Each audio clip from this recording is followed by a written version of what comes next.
Chapter 1677. Kale that sighed softly. His face was a little gloomy. Your Highness. Great astrologer Carponia had never changed the way she addressed Kale, that's. Kaizi waved his hand. There's nothing between me and the late king. We're separated by life and death, and our standpoints are different.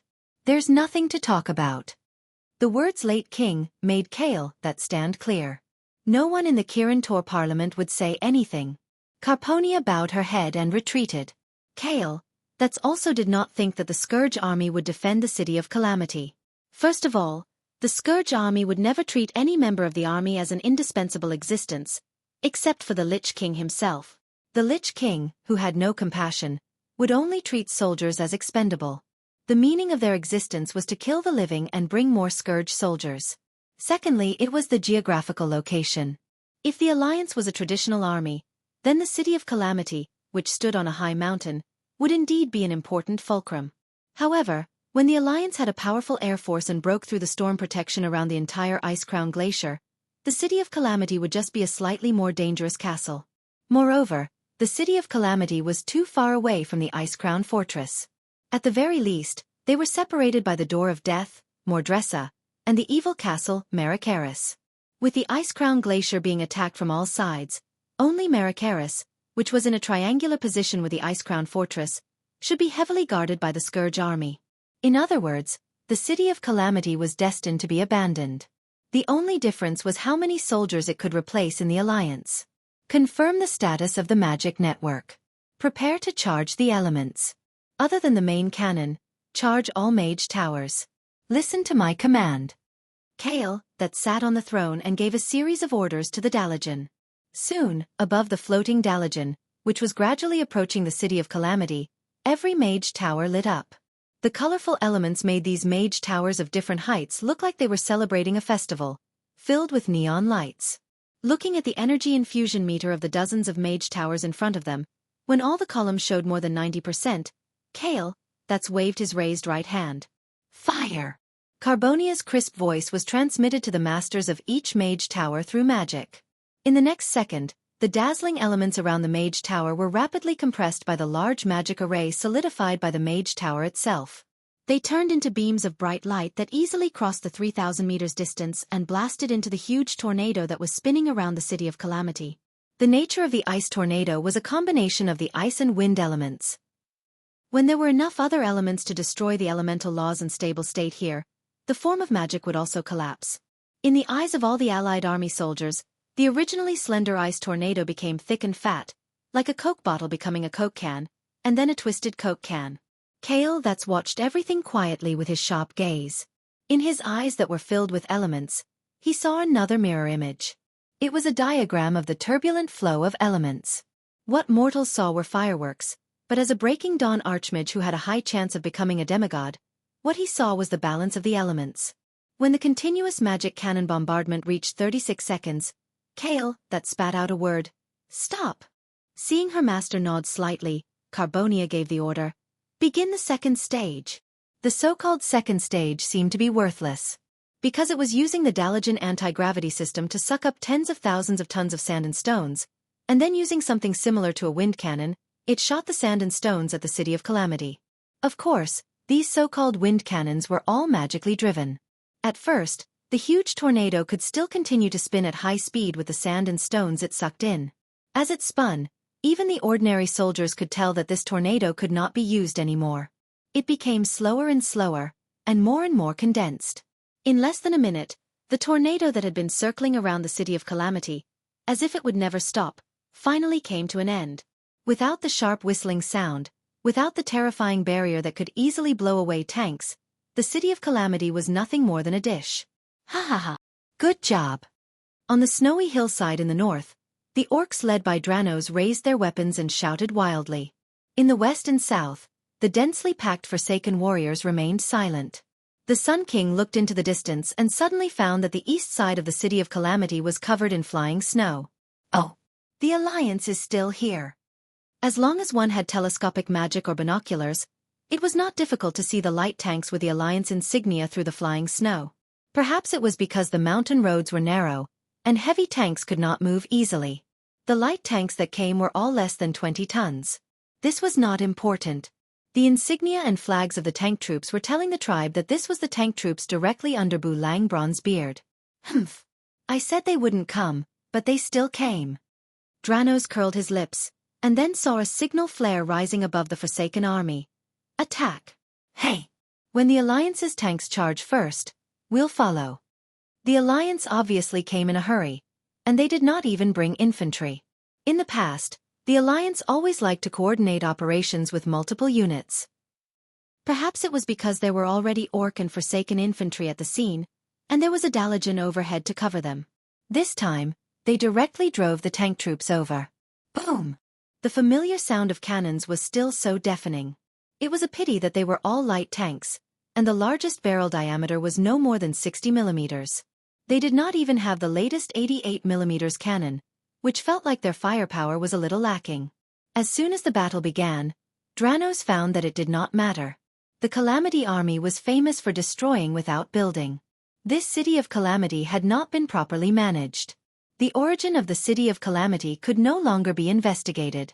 The only thing that was certain was that it was an old-fashioned castle, built using traditional techniques, using tree trunks as stakes, and constantly ramming earth. It could not be compared to the reinforced concrete walls of the Alliance.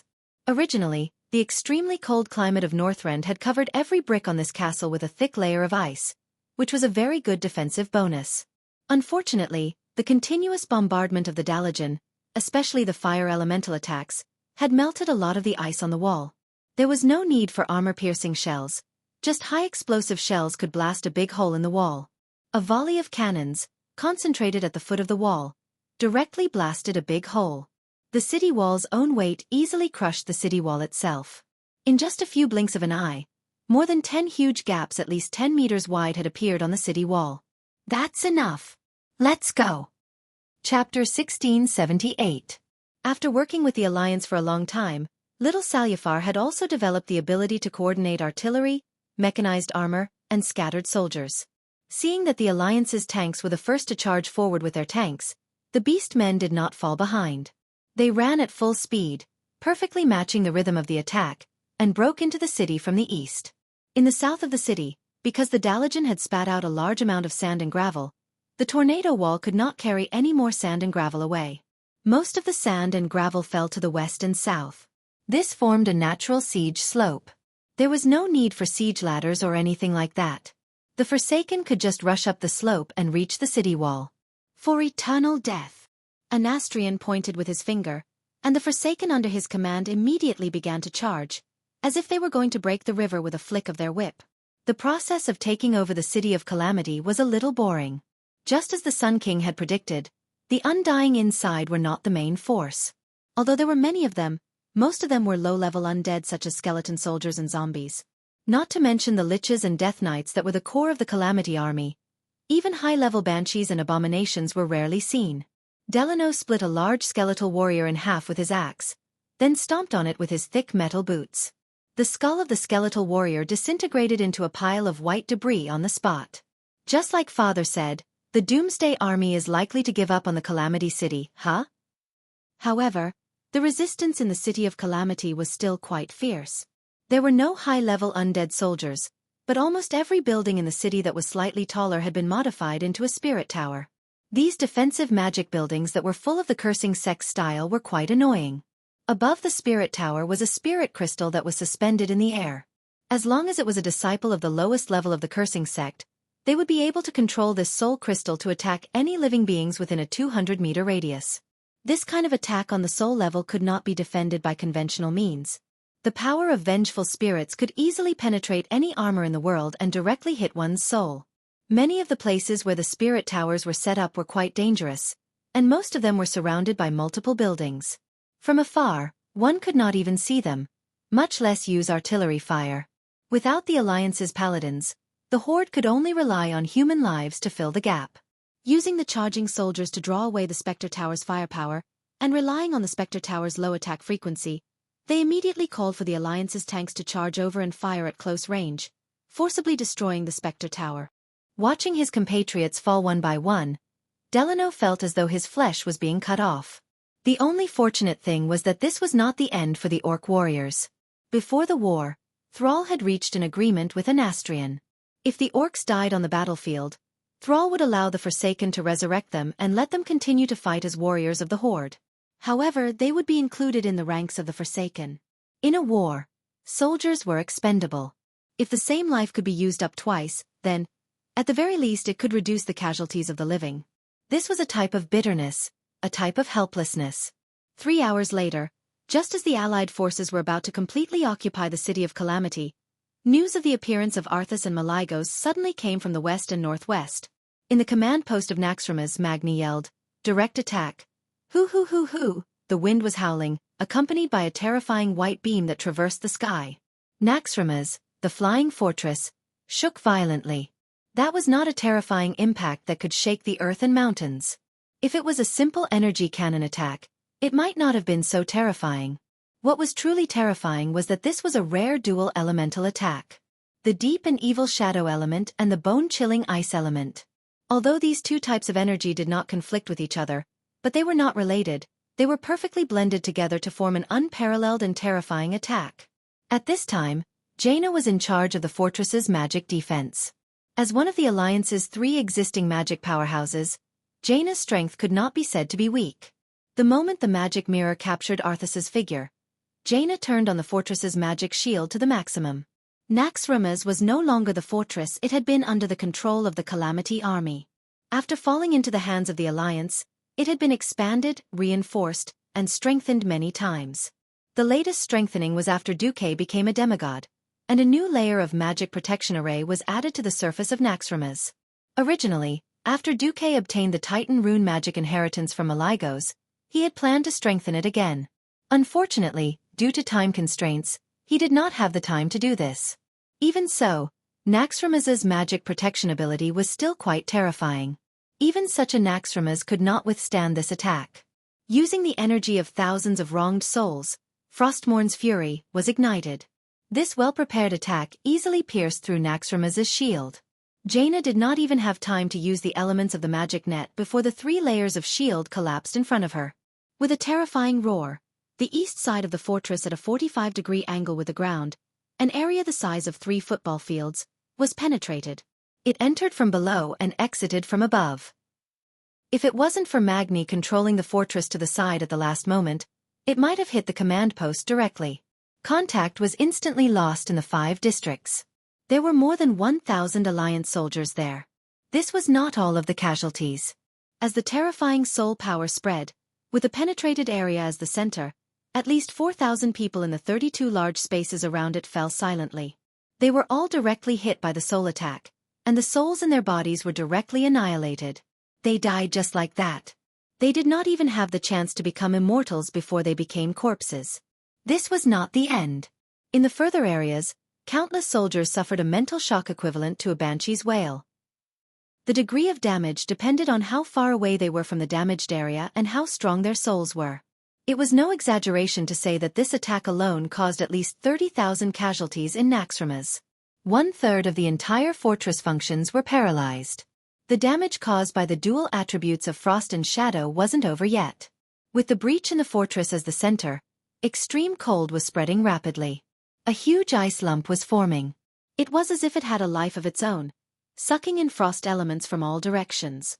It became bigger and heavier. In less than 10 seconds, everyone in the fortress felt that the fortress was tilting due to the sudden additional weight. Looking at the magnified image of the Lich King Arthas standing on the broken dome of the Dark Cathedral, leaning on his sword and wearing a full set of heavy armor, everyone in the command post sucked in a cold breath. Chapter 1679. The strength of demigods is indeed very different. With this level of destructive power, if you say Arthas is a true god, I'd *King believe it. Magni cursed, turned his head, and directly activated the highest level of magic transmission. Xueqi, the idiot you were talking about is here. If you don't come over, you'll be collecting my corpse. Almost as soon as Magni shouted for help, the surroundings changed. Arthas, don't be too arrogant. With a loud sound, 2 huge slender figures jumped out of the void around Naxxramas, taking huge steps, stepping on the air, and pouncing straight at Arthas. The Kiraj twin emperors, very standard demigod powerhouses. Their huge bodies could be seen clearly from far away. Go! Insect Emperor! Kill Arthas! On the cannons of Naxxramas, on the flying battleships around, every Alliance soldier who saw the big boss powerhouses attack cheered. If it was the Qiraj twin emperors of the past, of course they wouldn't be able to fly. After being killed by Xueqi, their souls melted into the magic net and became elemental creatures, so it was too easy for them to fly. The two emperors, whose minds and lives were connected, charged straight at a terrifying speed. The Sword Emperor took the lead, the Qiraj Emperor sword slashing down heavily with the momentum of Mount Tai. The Demon Emperor waved his staff, and two magic, one left and one right, made two wonderful arcs, just brushing past the left and right sides of the Sword Emperor's body. If there were no accidents, the three attacks would land on Arthas at the same time. What a Lich King! As the representative of the villain's attractiveness. As a top-level existence among demigods, Arthas used his strength to prove that he wasn't a pushover. Facing the simultaneous attacks, he didn't retreat, but advanced. With a tap of his foot, an ice mountain rose up from beneath him. No, this was no longer the concept of rising. The huge ice flower exploded under Arthas's feet, and the violent recoil sent his whole body shooting into the sky like an arrow from a bow. With a speed even faster than the Sword Emperor, Arthas charged towards the Sword Emperor. The Sword Emperor's eyes suddenly widened. In his field of vision, the black-armored white-haired figure was rapidly growing larger at a speed faster than he could react to. Among all the martial arts in the world, only speed was unbeatable. In front of Arthas's absolute speed, the Sword Emperor felt as if his movements were as slow as a snail. Before he could make the slightest change of direction, a bright black ray of light had already passed through his slightly narrow abdomen. A wave of pain that they hadn't felt for a long time was transmitted to the souls of the two brothers. They had long since abandoned their physical bodies. Injuries to their physical bodies would not bring them pain, but the pain in their souls would make them feel even more tormented. It wasn't over yet. Taking advantage of the moment she slashed at the Sword Emperor, the smaller Arthas rushed past the Sword Emperor's waist.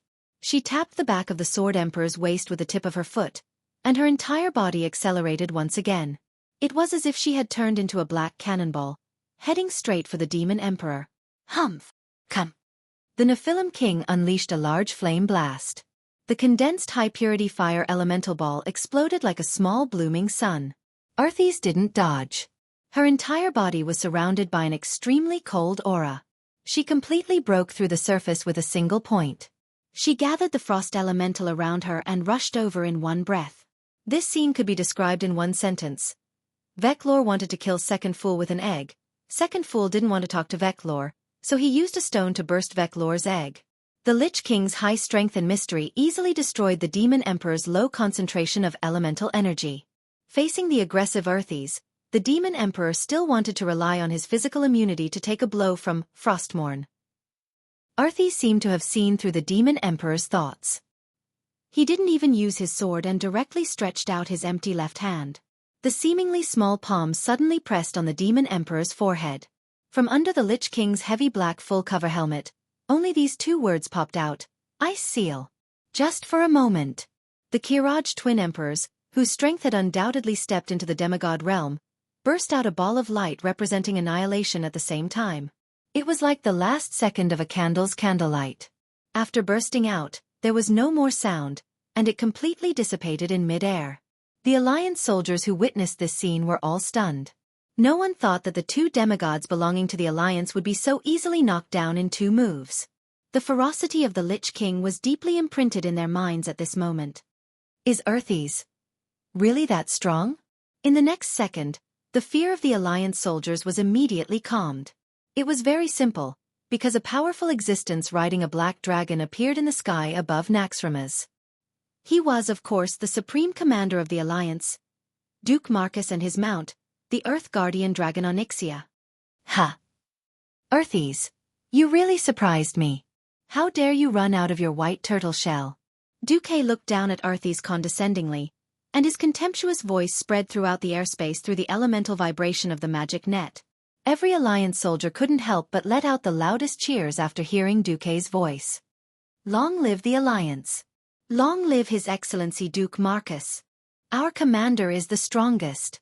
That's right, In the hearts of the Alliance people, only Xueqi was the ultimate strong. The failure of the Karaji twin emperors was certainly a setback. But as long as Xueqi did not fall, the Alliance people would have a firm belief in their hearts. Brilliant victories again and again, great achievements that were enough to be sung through the ages, forged this confidence that would not be easily destroyed and obliterated. The morale that had just fallen slightly immediately rose again. Arthie seemed to be disgusted with the recovery of the Alliance people's morale, and said coldly, "Sure enough, if you hit your dogs, they will run out. Unfortunately, if those 2 dogs just now were alive, they could be used to guard the door." Xueqi's facial muscles twitched, and his left eye narrowed slightly. It must be admitted that Arthie's attack was indeed effective. If the Karaji twin emperors were still the pair of bosses in the temple, it was estimated that they would have completely knelt by now, and even their souls would have been sucked into Frostmourne, and they would have completely become the slaves of the Lich King. However, since they were included in the magic net, their souls no longer belonged to them, and the core of their souls had long since become a part of the magic net. What Arthie's had just knocked down was only a soul projection that had part of its soul and was filled with a large number of elements. Being beheaded, of course, would be greatly damaged, but after resting for a while, they could still recover their strength and come out again. As for how long it would take, Xueqi was not sure. There was no doubt that Arthie's took advantage of the gap when Xueqi did not personally come to the front line, and in the end, dealt a heavy blow to the Alliance camp. Chapter 1680. Many people nodded in agreement. The fight against evil was never a meaningless show of support by the majority, and leaving the battle to the few. This was the largest ghost tower in the city. At the same time, in the City of Calamity, Hodier, the Ice Guardian, could only watch from below, because aerial combat was not his domain. Xueqi immediately realized that he could not retreat. Maligos, who was flying in the air, only had half of his body left. Everything below his waist had been cut off, and now it seemed that it could not be reattached. The figure of Lich King Arthas suddenly appeared in the dark green crystal. "Oh, do you really think I don't dare to fight you here?" Xueqi was amused. "Haha. Arthas, it's better than you. It doesn't matter who you fight, as long as you hide under the bed and don't come out, no one can force you." In the trapezoidal room at the base of the ghost tower, the Sun King easily found the target of this trip. It was a huge soul crystal that needed 20 people to barely wrap their arms around, and it was a full 10 stories high. It was not only the ice elemental rushing over from the water elemental realm, but also a terrifying attack combined with the natural cold of no scent. The mountain collapsed. A round of arcane bombs made Calegos dizzy, and then it pounced on his back and bit him non-stop. Everyone could see it. Without a powerful powerhouse to help Calegos, there would probably be another demigod bone dragon under the Lich King. "You dare? Of course you dare. But can you do it?" Accompanied by Arthas' mocking voice, an earth-shattering roar erupted under his feet. Xueqi was not annoyed. After all, his loss was temporary. Once he retreated, Naxxramas behind him would become the direct target of this volcanic eruption. "Damn, everyone knows you're useless, but can't you, Calegos, give me a little more strength?" Arthas' blue eyes flickered in his helmet. Suddenly, he smiled. "Very good. Not bad. Once, I thought you were a despicable thief. Now, I will at least recognize you as an opponent who can fight me. I will watch here and see if you and your coalition can afford the so-called price." A moment ago, his face was still a little ashen, but in the next second, it softened. The coalition army's encirclement and suppression of the Calamity Troop came to an end. Driven by the enormous shadow magic array, the dark green crystal was constantly emitting a beam of chaotic green light into the sky. It didn't matter if it made sense or not. He immediately used mystery with a higher authority, forcefully using a sea of ice elemental essence to fight against Xueqi's weave. Every living being of Azeroth had the obligation to fight and pay the price, even if the price was their lives and souls. Why is Arthas behaving in such an abnormal manner? The Sun King didn't mind. He brought the 2 radiant moon liches and slowly floated into the largest specter tower. What a joke! Even if he only had 70% of his strength left, Calegos wouldn't even be able to escape, let alone fight back. How could Xueqi give up the floating fortress that they had worked so hard to snatch? When it was confirmed that there were no more Calamity warriors in the city, Delano and Anastrian met up in the center of the city. The dignified current magic guardian dragon was actually beaten like a dog by a lazy former dragon. Faced with Xueqi's mockery, Arthas was angry at first, but then his voice was filled with sarcasm. His lover Matagorsa wanted to help, but the difference in strength was too great. He was blasted down in an instant, and fell on the shadow arches with heavy injuries. What made the alliance most depressed was that Kalegos' army was defeated like a landslide. The problem was that Arthas was very abnormal. Obviously, he wanted to restrain them. There were corpses everywhere, some of them orcs, some of them forgotten ones, but most of them belonged to the Calamity Troop. A shocking change occurred. But the Sun King was the first to speak. This is where the node of the magic ley line is. As long as we change the ley line here, the snowstorm surrounding the Ice Crown Glacier area will be further reduced. The Alliance can then bring in more flying warships. He gently placed his withered right hand bone, which had already peeled off its flesh, on the green crystal. Just as Anastrian was about to chant a spell to change the magic ley line here. His soul had been seriously injured in that interception. If one were to really evaluate his strength, Malygos now only had 70% of his strength when he was alive at most. With that, Arthas actually didn't plan to continue fighting. He just leaned on his sword and stood on the ice above the Shadow Cathedral's dome, looking at Xueqi just like that. The Sun King explained to Delano, but this young and brave orc leader didn't care at all. His huge fangs twitched. That's your mage's business. The tribe's warriors have already completed their duty. At the same time, on the Shadow Arches in the northwest, the demigod Lich Malygos was torturing the new blue dragon King Kalegos in the air. Hee. Isn't it natural for the Undying to offer their souls and bodies for their king? But you, Duke Marcus, don't you think you've fallen into a trap? Leave the rest to us. Magni and the other Alliance soldiers were all sighing softly. King against king, general against general. This time, Computer Lou left Xueqi slightly stunned. Xueqi immediately adjusted his state of mind. Fallen into a trap? Perhaps. But as long as I'm up against you, Arthas, there's nothing I can do even if other areas are broken through. I'm not a saint, nor am I an omniscient and omnipotent super true god. I can't save everyone in Azeroth, every living being. If I want the future of my descendants, every living being must pay the price.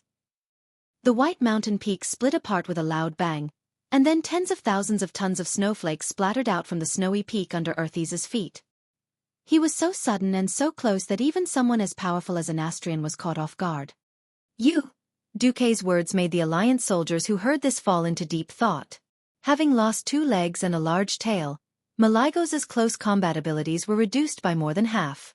Although he had become a Dracolic, his shadow magic power had been greatly strengthened, and his ice and arcane magic power had been greatly weakened. On the other hand, his fire magic power, which the undead creatures hated the most, was completely useless. Those who weren't at the demigod level were no match for him at all. Xueqi had already reached the pinnacle of being a commander and the strongest. Then, this method of bullying others forced Alexstrasza to rush over to save the day. Because Malygos had sealed off the surrounding space, the Red Dragon Queen could only fly over at full speed to the nearby airspace. Chapter 1681. Be careful, my king. Arthas. Wah! The screams in the spirit tower made Dranos and his subordinates, who were waiting outside, jump on the spot. Arthas? Isn't he confronting Marcus? Hearing the screams, young Salyafa was bewildered. The Alliance army's intelligence exchange was quite good. Just as the battle stopped, they received news that Naxxramas had been severely damaged and Arthas had appeared. Since it was Xueqi fighting Arthas over there, how could there be another Arthas here? Could it be that Anastrian was too afraid of Arthas and confused the leader of the enemy with a more powerful Death Knight? In the next moment, Dranos drove this damn thought out of his mind. The Sun King, who was famous in the entire tribe, had been rebuked. Although a fallen phoenix was not as good as a chicken, Anastrian had once been rich. The lifestyle that was imprinted in the memories of the High Elves still dominated him even after he became a lich.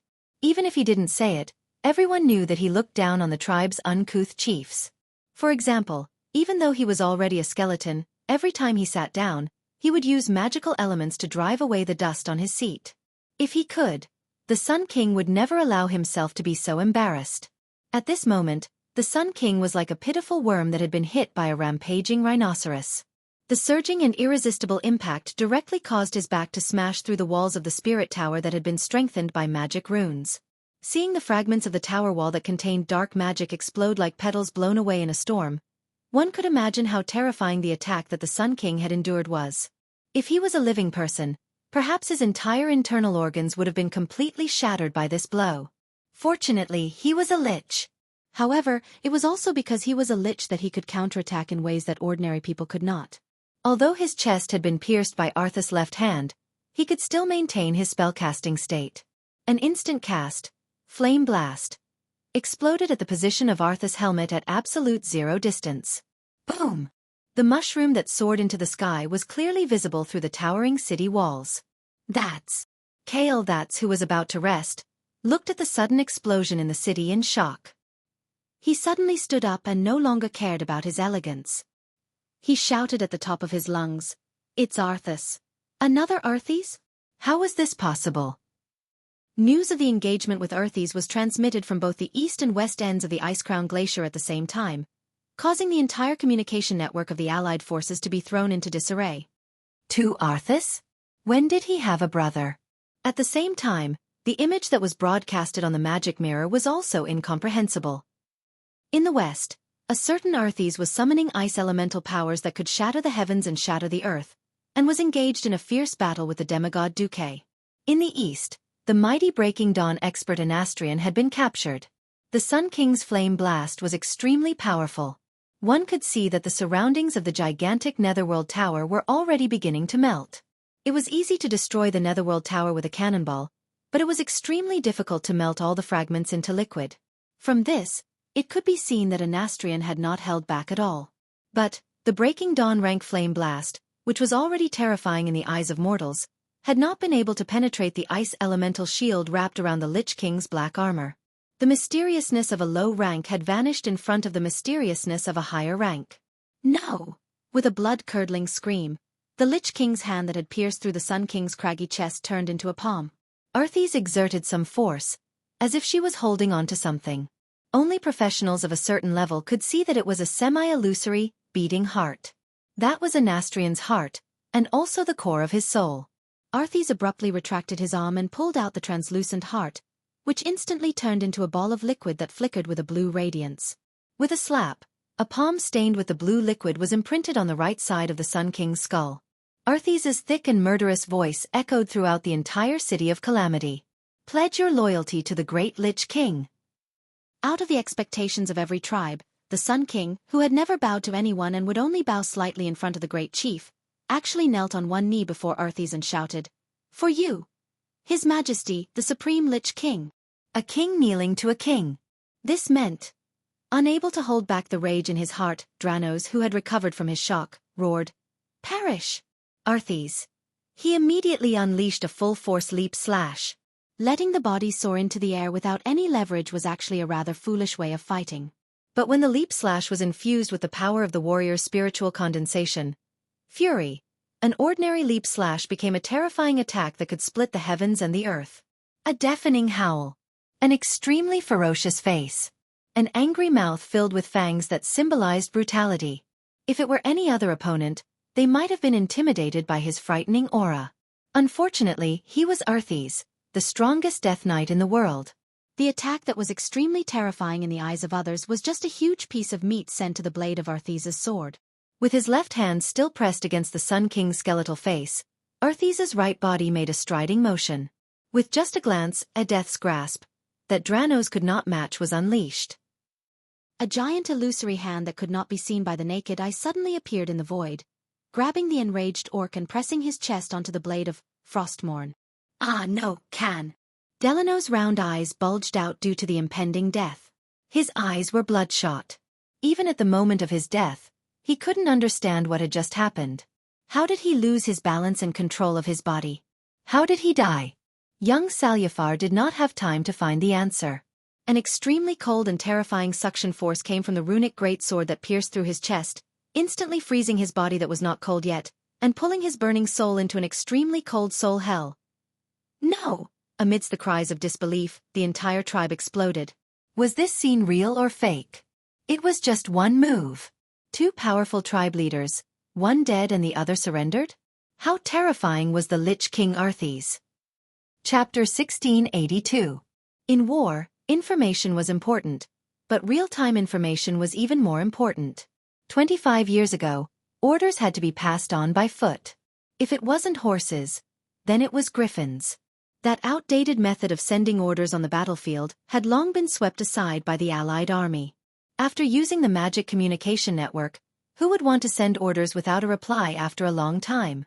After working with the Alliance for so long, the tribal leaders had long since become accustomed to using the magic communication network to do battle. Of course, in order to prevent being tricked by the Alliance, Sar had privately asked Pharaoh led by Anastrian to create a unique magic communication network for the tribe.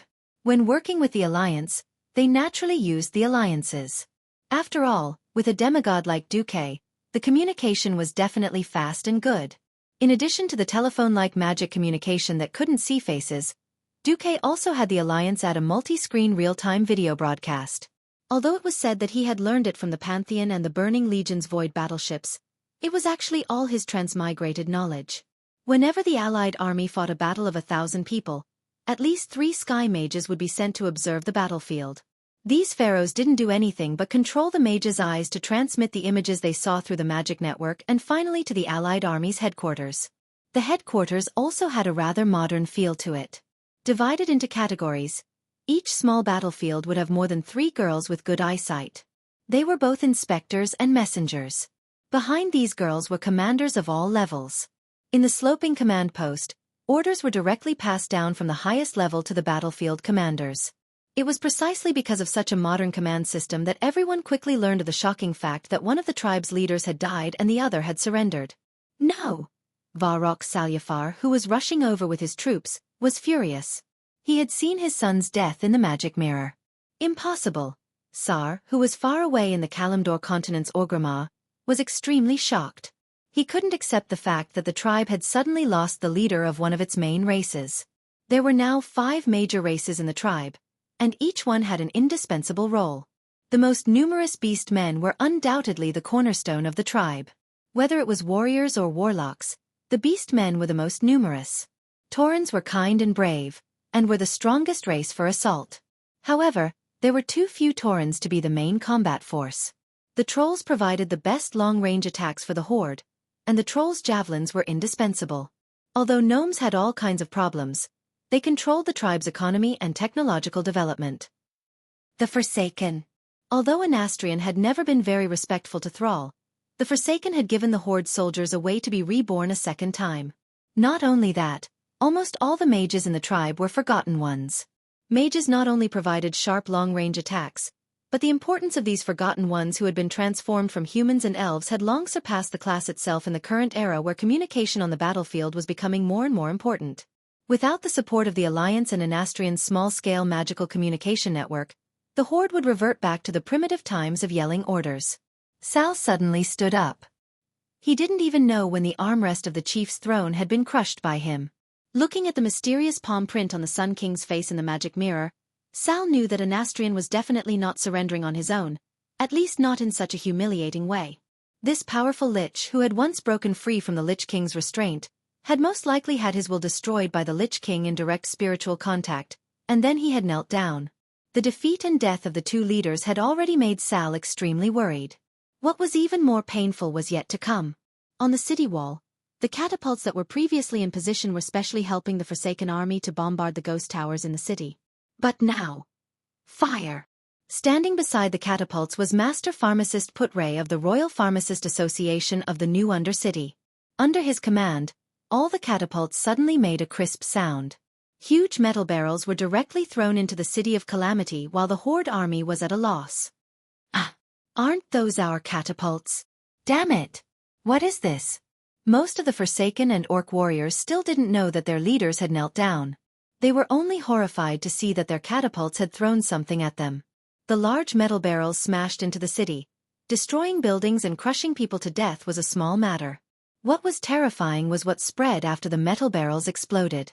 It was clouds of yellow-green fumes.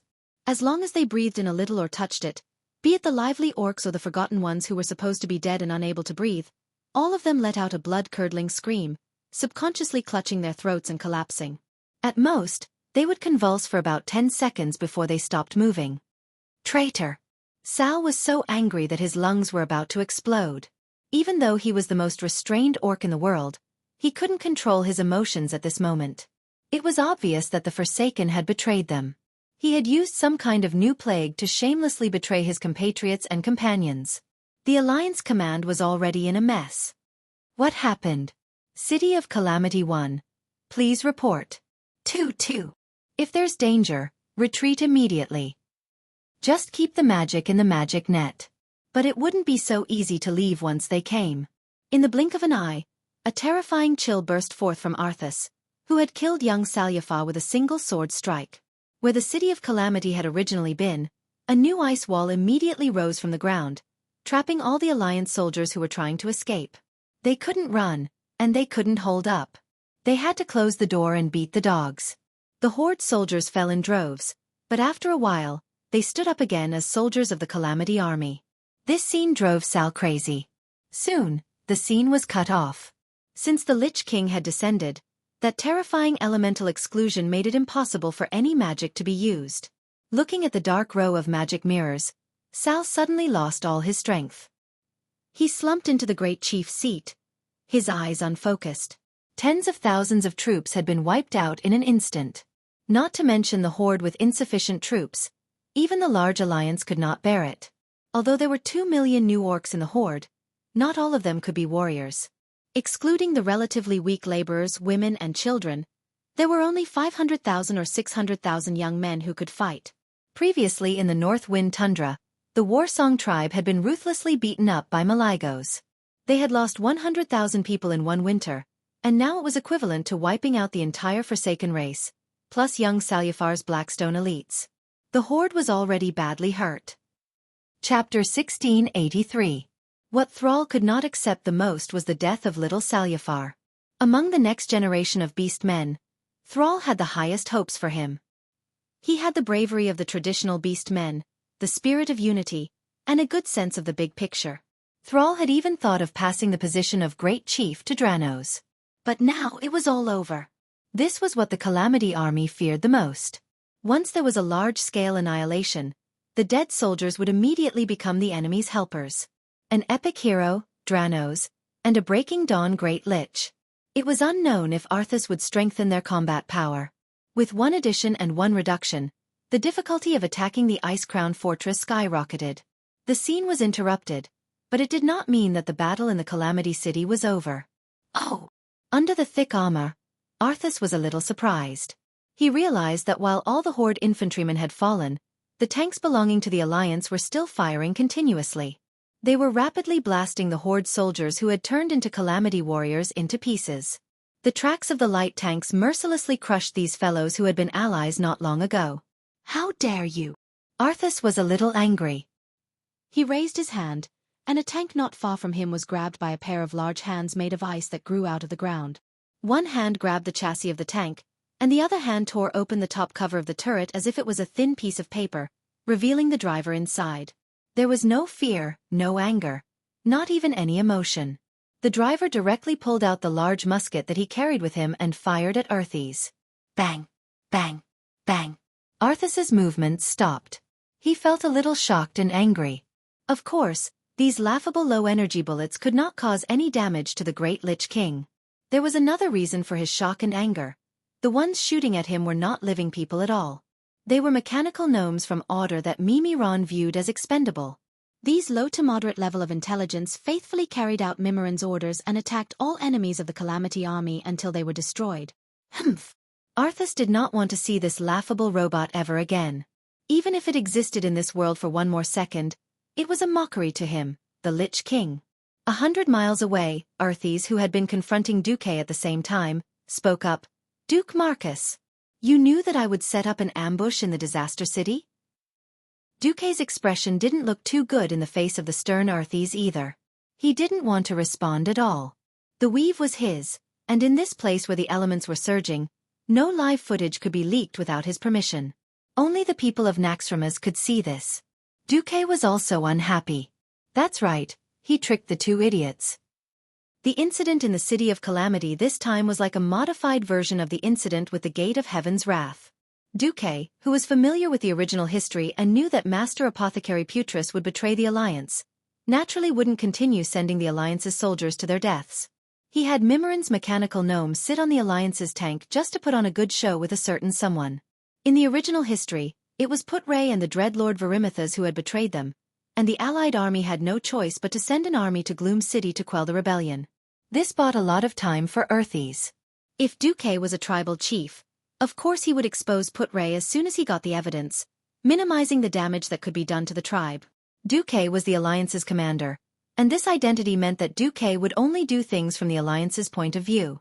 The point was that Xueqi wasn't sure what role the Forsaken played in this incident. After all, the boss of these bones wasn't Queen Sylvanas, but an Astrian. Xueqi did get the absolute evidence that the Sun King was in cahoots with the Burning Legion. Xueqi didn't want to throw out the evidence at this time. In his imagination, if he threw out the evidence at the time of Mystery of Pandaria, he would remove the Forsaken from the tribe and destroy them, which would be the most beneficial to the Alliance. Now, Xueqi was doing a little useless work. The elites of the Forsaken were all wiped out in one go. At least on the surface, it seemed that a mere grand pharmacist had tricked all the elites of the Forsaken, including the Sun King. The combat power of the tribe was indeed weakened, but dying together in battle didn't affect the unity of the tribe. Instead, it made the tribe more united against a common enemy. If the tribe later found out that the Alliance had switched the soldiers, F***CK. No matter how good-tempered Xueqi was, he couldn't help but curse. Of course, what annoyed Xueqi the most was that Earthies also played a trick on him. Humph. Nowadays, even the Lich King has learned the cloning technique. This time, it was finally Earthies' turn to laugh. He laughed happily and arrogantly. Ha ha ha ha. Ha ha ha ha ha. Duke Marcus, aren't you the one who calculates everything? I almost thought that you were the god of fate. Invincible. Luckily. You are not, Xueqi retorted. Earthies, laugh if you want. You won't have many chances to laugh.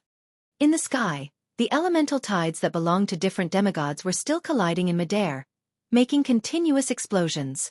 Without the soul voice, it was impossible to hear the voices of people 1 meter away. Arthes's voice continued to be transmitted into Xueqi's spirit sea. No, no, no. I'll definitely laugh until the end. However, Xueqi, don't you want to know why there are 2 Lich Kings? No need. I'll get the answer after I kill this you in front of me. Xueqi was unusually stubborn. Hee hee. Hee hee hee.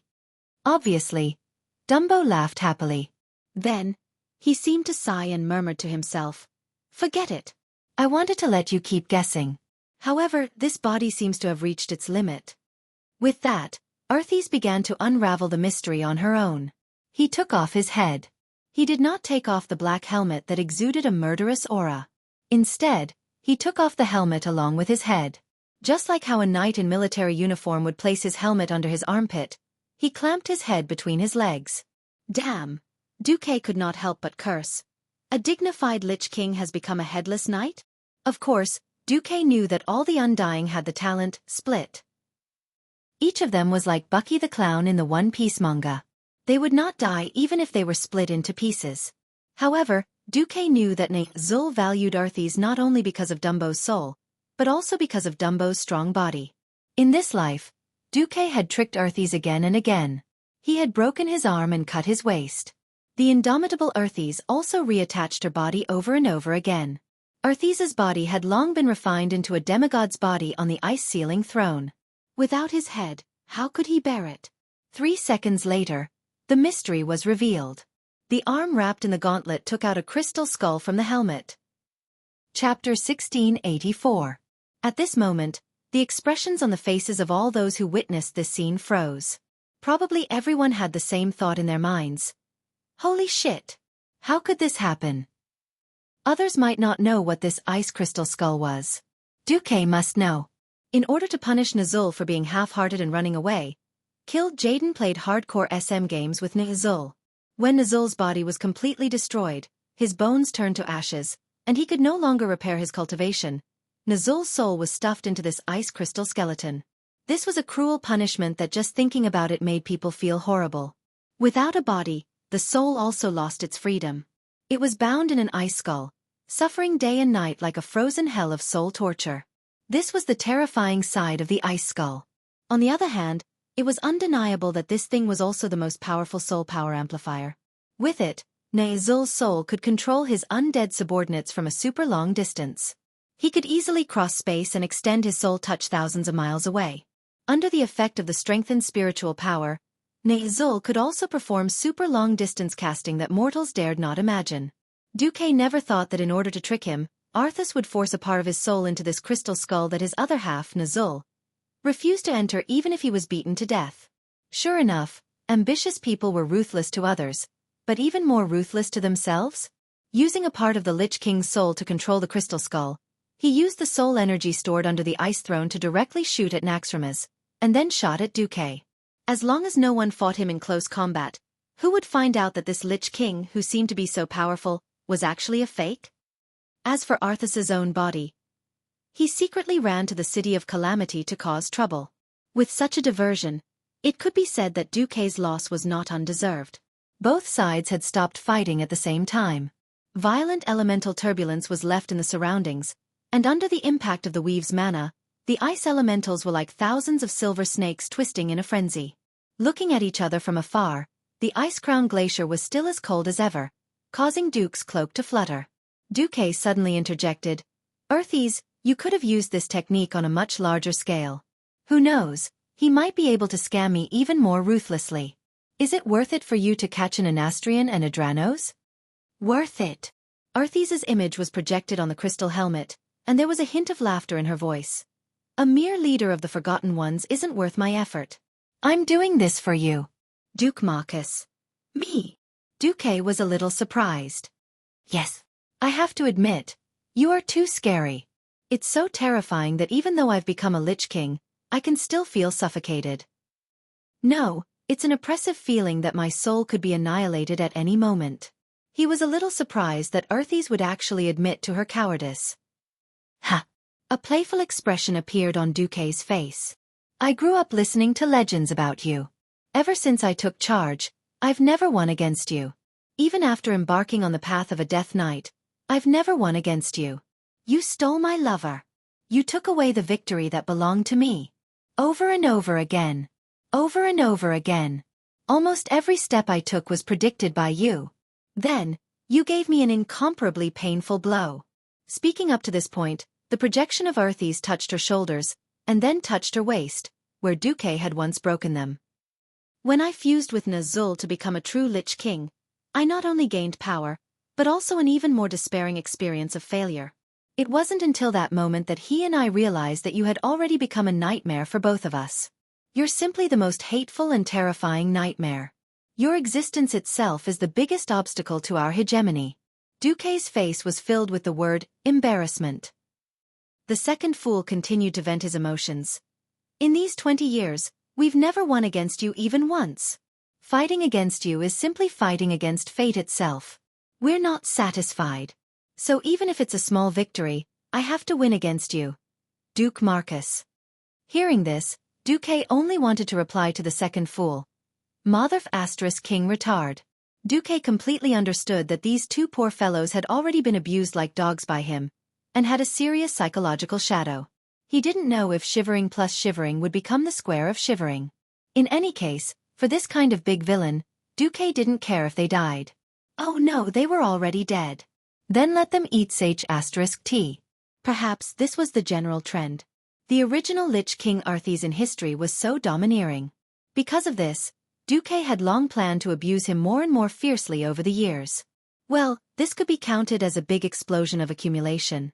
An Arthas with a flaw in his heart was easier to deal with than the second fool who was full of confidence and arrogance.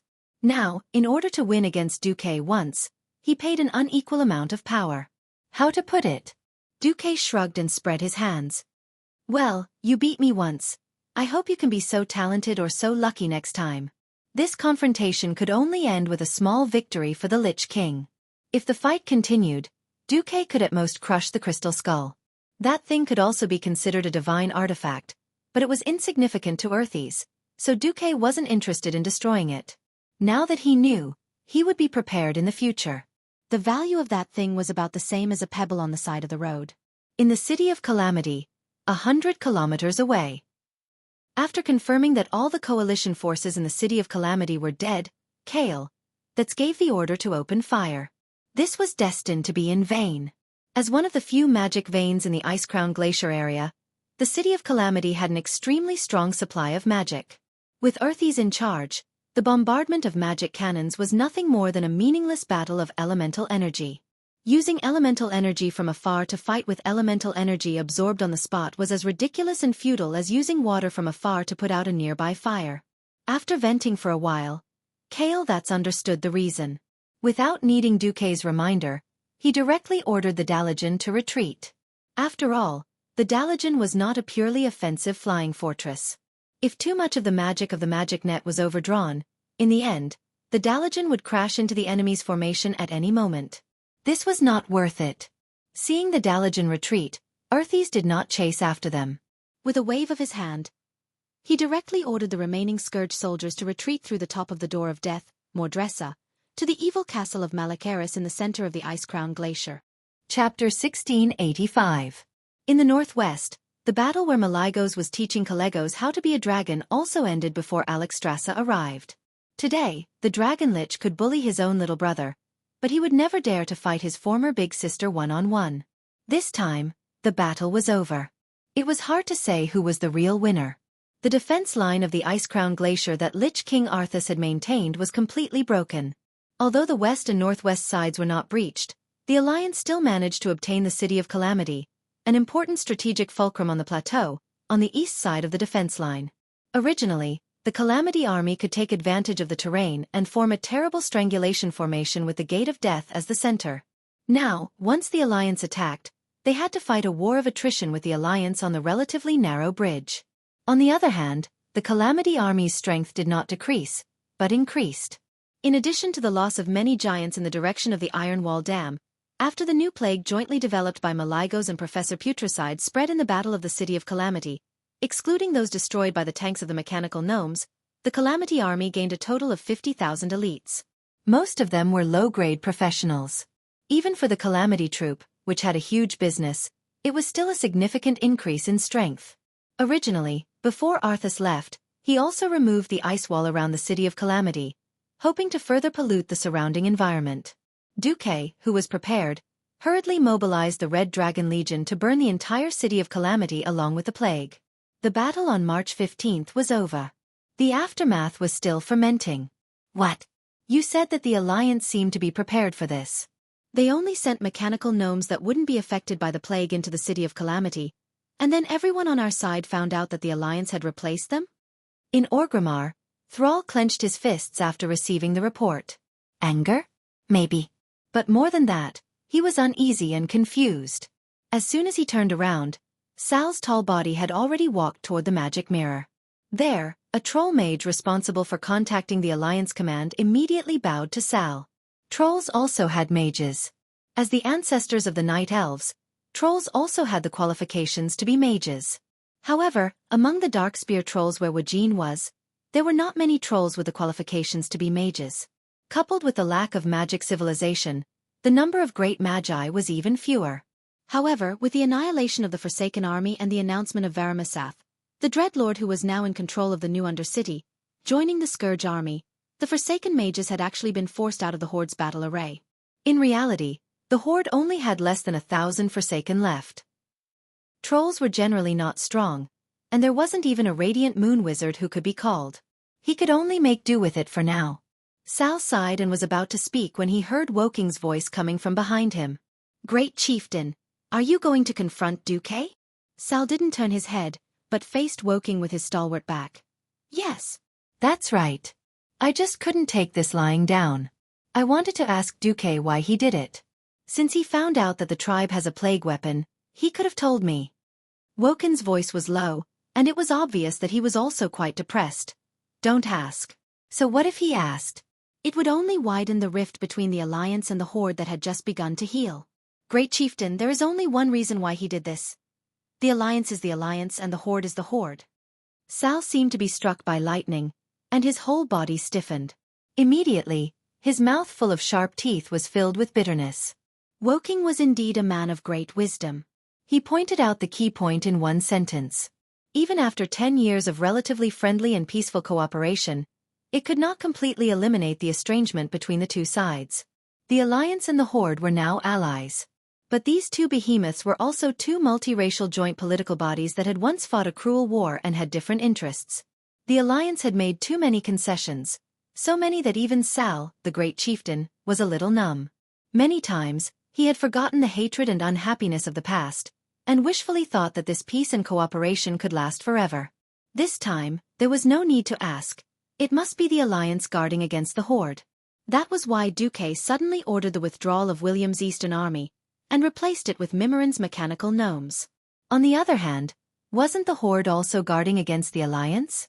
Among the Horde, the voices of clamoring for war against the Alliance had never stopped. Recently, with the emergence of problems such as the lack of land resources, this voice not only did not decrease, but instead became more and more intense. Sal, as a dove, went around putting out fires, but the more fires he put out, the more fires there were.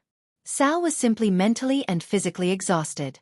Xueqi pointed out the key point of the problem, but knowing the problem did not mean that it could be solved. It was completely foreseeable that the conflict would become even greater in the future.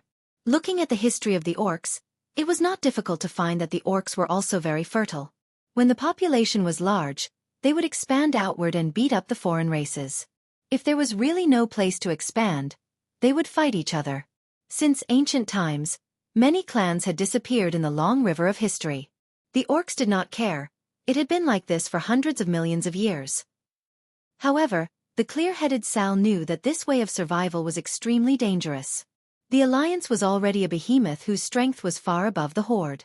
Since the Second Battle of the Dark Portal, the Alliance had not launched a war against the Horde, not because they did not want to, but because there were stronger foreign enemies, and there was a wise leader like Xueqi to suppress the voices of opposition. Once the flames of war were ignited, the Alliance would most likely not be burned to death, but the Horde would definitely be destroyed. Sal was trying his best to maintain this fragile balance, trying to maintain peace with the Alliance. If the group of traditional orcs below did not grow brains and continued to make trouble, then Sal did not dare to think about it. In his mind, thousands of thoughts turned and finally Sal was discouraged. Xueqi, inform Xueqi for me. Say that the Horde Expeditionary Army has been hit hard and needs a long time to rest in place. I hope that supplies can be prepared. Understood. Xueqi humbly put one hand on his chest and bowed to Sal. However, he saw the figure of the great chief become extremely lonely. Alas! At the same time, in front of the frozen throne, one burly, one thin, two figures exuding terrifying dark energy fluctuations, just like that, crawled in front of the high white throne. The supreme voice of the Lich King floated down from the top of the throne. Anastrian, are you not convinced? The body of the former Sun King shook violently, and finally squeezed out a sentence from between his teeth. I dare not. Oh, you just don't dare? Accompanied by the cold voice, the palm print branded on the right side of the Sun King's face suddenly became as black as ink. It was obviously a dark color, but it exuded an extremely hot soul-burning pain, causing Anastrian to roll on the ground in pain. Ah! Chapter 1686. After a scream, Arthy's voice floated down again. I'll ask you again. Are you afraid, or are you not convinced? If he didn't dare to speak up. If he was not convinced, he would confront him. If Anastrian was still the chief of the tribe, at least there would be Sal in front of him. But now, he had no barriers. He could only use his frail body to face the Lich King who controlled the life and death of his soul. He trembled, and in his empty eye sockets, the two weak soul fires kept trembling, as if they were crying. I'm convinced. Of course I'm convinced. I am the most loyal servant of the Lich King. Having abandoned his integrity, the former Sun King was now nothing more than a humble and shameless soul. Arthy's was unmoved. He shook his head. In the past, Nazul always liked to use absolute soul control. He used to think that as long as the living stepped into the realm of death, they would be under his absolute domination. Obviously, he was wrong. The Sun King trembled. Arthy's held the chin of his helmet and tilted his head. You and your Forsaken once broke free from Nazul's control. This is the best proof. So, for those who are worth cultivating, I prefer to let them slowly fall. Only the fall of one's own will is the deepest and most thorough fall. For example, the former me, the current Maligos, and The future you. The cold words pierced directly into the deepest part of Anastrian, making his soul tremble even more violently. Actually, I was a little surprised that you came to me. I don't know why you feel insecure in the tribe. Since you chose to make a deal, chose to become my subordinate, and desire power, I will not go back on my word. At this point, Earthy slowly walked down the ice throne. Every time she took a step, the metal leg guards would make a clattering sound as they collided with the icy surface. Each clattering sound was like a giant hammer pounding on Anastrian's soul. Arthys walked to stand in front of the Sun King. Raise your head, my servant. The Sun King was still trembling. He raised his rusty spine, so that his skeletal face was facing Arthys. He couldn't see anything. He could only see the two ghostly lights in the gaps of the helmet. If he could still swallow his saliva, he would be gulping right now. Unfortunately, he could not. It was a pressure and coldness that could even freeze souls. In front of Arthas, Anastrian felt that he was really too insignificant. It was only then that the Sun King noticed that Arthys was holding a crystal skull in her left hand. This is... Arthas' cold laughter came from under the helmet, piercing directly into the soul of the Sun King. You want to rely on me, and I allow it. However, I will use my soul imprint to make it impossible for you to betray me. You wanted power and I allowed it. But I never promised that I wouldn't make you feel pain. At this moment, Anastrian's entire body was shaking like a leaf. He could no longer control his soul and body. He couldn't even use a single drop of magical elements. With a death's grasp, Anastrian's entire skeleton was lifted up and suspended in mid-air. The Lich King laughed softly, sounding like a ghost. A full 10 years. My other soul is imprisoned in this small skull. It can't go anywhere, and I can't contact my own body at all. I can only endure extreme pain 100 times more than my physical body can endure day and night. I'm tortured by the cold, cramped, and extreme pain. Of course, this thing can also greatly increase your spiritual power. As long as you fuse with this thing, you will become a real demigod. Arthas' laughter grew louder. How is it? Are you happy? The new demigod Lich. No, I. In that secret deal, Arthas promised to make him a demigod. If he had known that this would happen, Anastrian would have continued to hide in the tribe. Even if his dirty deal with Kill Jaden was exposed, he might still be able to hide in the new Undercity and resist stubbornly. Becoming like this was simply courting death. Come on. You should be happy. Duque has too many demigods under him. I also need more powerful demigods to help me. With that, Arthas pressed the ice skull that had imprisoned Nizul on Anastrian's face. Crack. How did it feel to have the bones in his face slowly crushed inch by inch? Even though he was no longer alive and had lost his nervous system, the pain in his soul still made Anastrian on the verge of collapse. He wanted to scream, but he couldn't. He wanted to resist, but he couldn't. He could only watch helplessly, as the seemingly fragile ice skull crushed his entire skull. He felt that he had lost something forever. He didn't know what it was, but he had a vague feeling that it must be something very important. After a full 5 minutes, Arthas finally crushed the poor thing's skull into powder. A cold gust of wind blew, and the bone powder scattered on the ground was blown away without a trace. Above the Sun King's body, there was now a completely different pure white skull of ice. The skeleton that had lost its life a long time ago, under the stimulation of the rampaging dark power, made rather funny convulsions. There were even many movements where the joints were twisted. Arthas suddenly wanted to laugh. He could laugh if he wanted to. Ha ha ha ha. The arrogant laughter that seemed to dominate everything in the world reverberated around the ice-ceiling throne, and then floated into the entire ice-crowned fortress, echoing non-stop. All the high-level undead creatures that could express emotions were stunned at first. Then, they immediately followed Arthas and let out unpleasant owl-like laughter. Ha ha ha. Ha ha. How long did he laugh for? Arthas didn't know. He only knew that he was in an extremely good mood. Looking at the undead creature that was still convulsing laughably on the ground, Arthas instructed the Blood Queen. When he returns to normal, I want all the information he knows. The Alliance, the Horde, and the Dragon's Slumber Shrine. Yes. The Blood Queen Lanais bowed. On the other side, the Alliance held an emergency throne meeting. There was a lot of discussion. Some wanted to slow down, while others wanted to fight fiercely. Obviously, no one could convince the other. The strength of the Calamity army was still terrifying. After taking down the city of Calamity, Arthas almost pulled out all the low-level undead creatures to attack the Alliance's position. According to a conservative estimate, there were still more than 1 million elite skeleton soldiers. The number of undead creatures of different levels could not be calculated at all. Anastrian and Delano joining the Calamity army also meant that a considerable amount of information had been leaked. Chapter 1687. With Anastrian and Dranos joining the Scourge, the Horde would naturally suffer the greatest blow. One of them controlled the tribe's communication network, while the other's father was the highest-ranking military commander under Thrall. Most of the time, Varrock was the one who controlled the most troops in the tribe. Unfortunately, as Nossen's army went into a resting state and the tribe hurriedly changed their communication system, Earthies didn't get much useful information. The Alliance had always been wary of the Horde, not to mention the Forsaken who had a direct grudge against them. If it weren't for Duque, Savannahs would have already caused trouble for the Forgotten Ones. If Duque gave a hint with his eyes, Queen Sylvanas might even annihilate the Forsaken with the power of the entire country and the Night Elves. In fact, what Earthies wanted the most was the Weave. Without the Weave, the strength of the Alliance's mages would drop by at least half. It wasn't as if the Doomsday Army had never killed a mage from the Alliance before. Looking at the ferocious appearance of a certain mage when he was alive, throwing fireballs non-stop as if they were free. As soon as he turned into a lich, he was done for.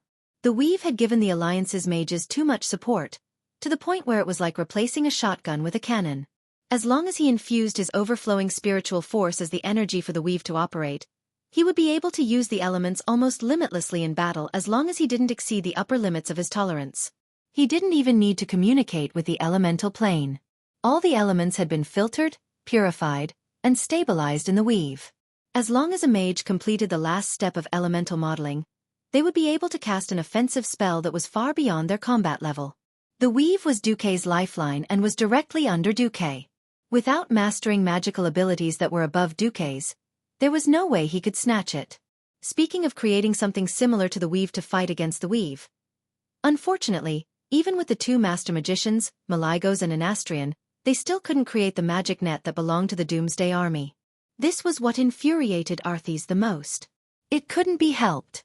Although Holy Light and Shadow were two independent elemental energies, they were pure spiritual energy.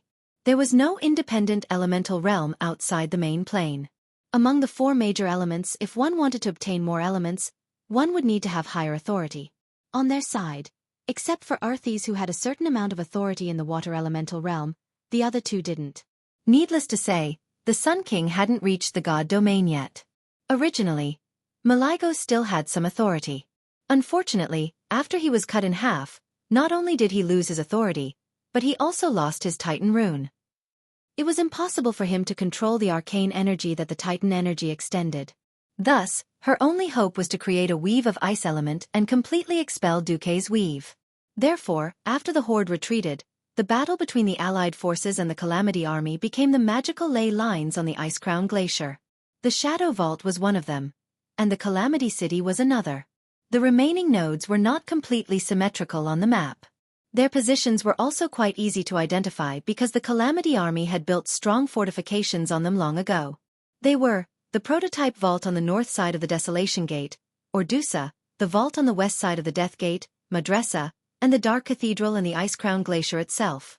Not only were they places that the military would fight for, but they were also the nodes of the magical ley lines. Everyone knew what was going on. It was just a matter of who could seize the opportunity first. For a few days, anyone with a little bit of magical sensing ability could feel that Arthas was expanding a new ice elemental energy weave with the Ice-Crown Fortress as the center.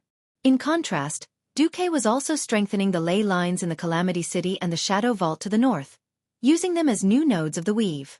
On the 20th of March, in the Calamity City, Duque came for an inspection. The Calamity City had been burned to the ground. Although the Red Dragon army had purified the place with flames, no one could guarantee that there were still remnants of plague gas in a certain corner of the city. At this time, it was time for the non-human creatures and mechanical creations to appear. In the dilapidated city ruins, there were fire demons patrolling everywhere, as well as mechanical gnomes commanding mechanical spiders, tanks, and other mechanical creations.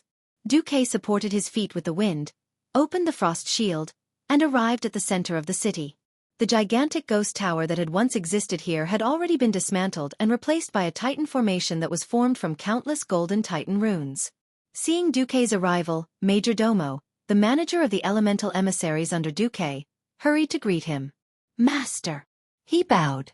He had once served the fire demon Ragnaros, and now he had completely adapted to his identity. It was rare for him to have a chance to appear, so he naturally did his best. How's the progress? Duque asked. It wasn't ideal at first, but with their help, we've caught up. The them that Major Domo was referring to were naturally the water elementals that were helping beside the Titan rune magic circle.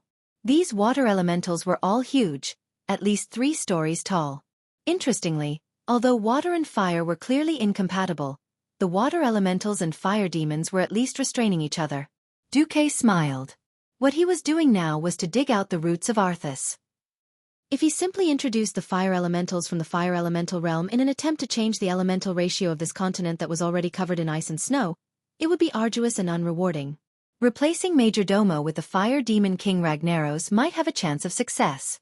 So, Duque gave up on a simple confrontation and called upon the Haitian water elementals instead.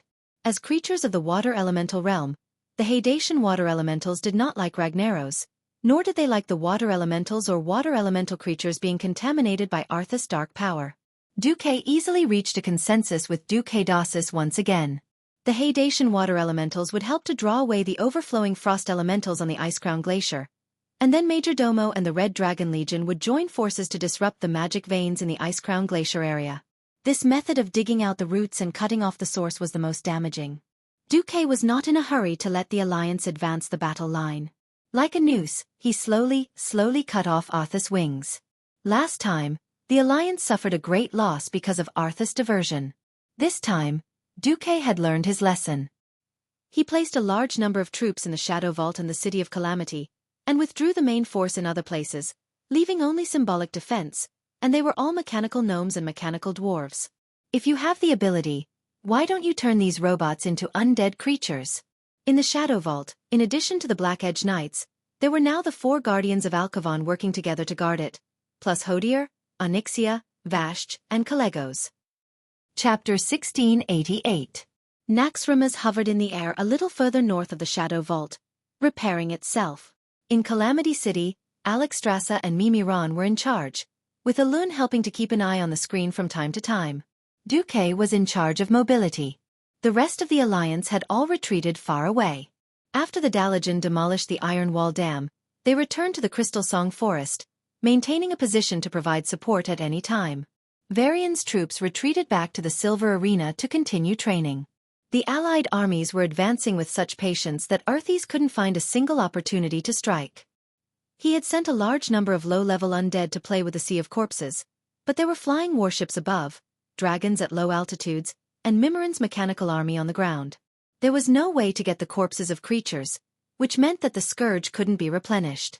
Arthas didn't send his elites, which meant that he was actually fighting a war of attrition with Mimiron. He wouldn't be able to add any more undead to use up the metal ingots in Mimiron's warehouse. Originally, the Scourge's characteristic of having more and more undead was shameless enough. Mimiron's characteristic of having unlimited metal ingots was simply the Scourge's greatest nemesis. Second Fool was so angry that he wanted to curse. On this side, the main force of the Alliance was restraining Arthas. On the other side, a certain Dreadlord in Winterspring was suffering.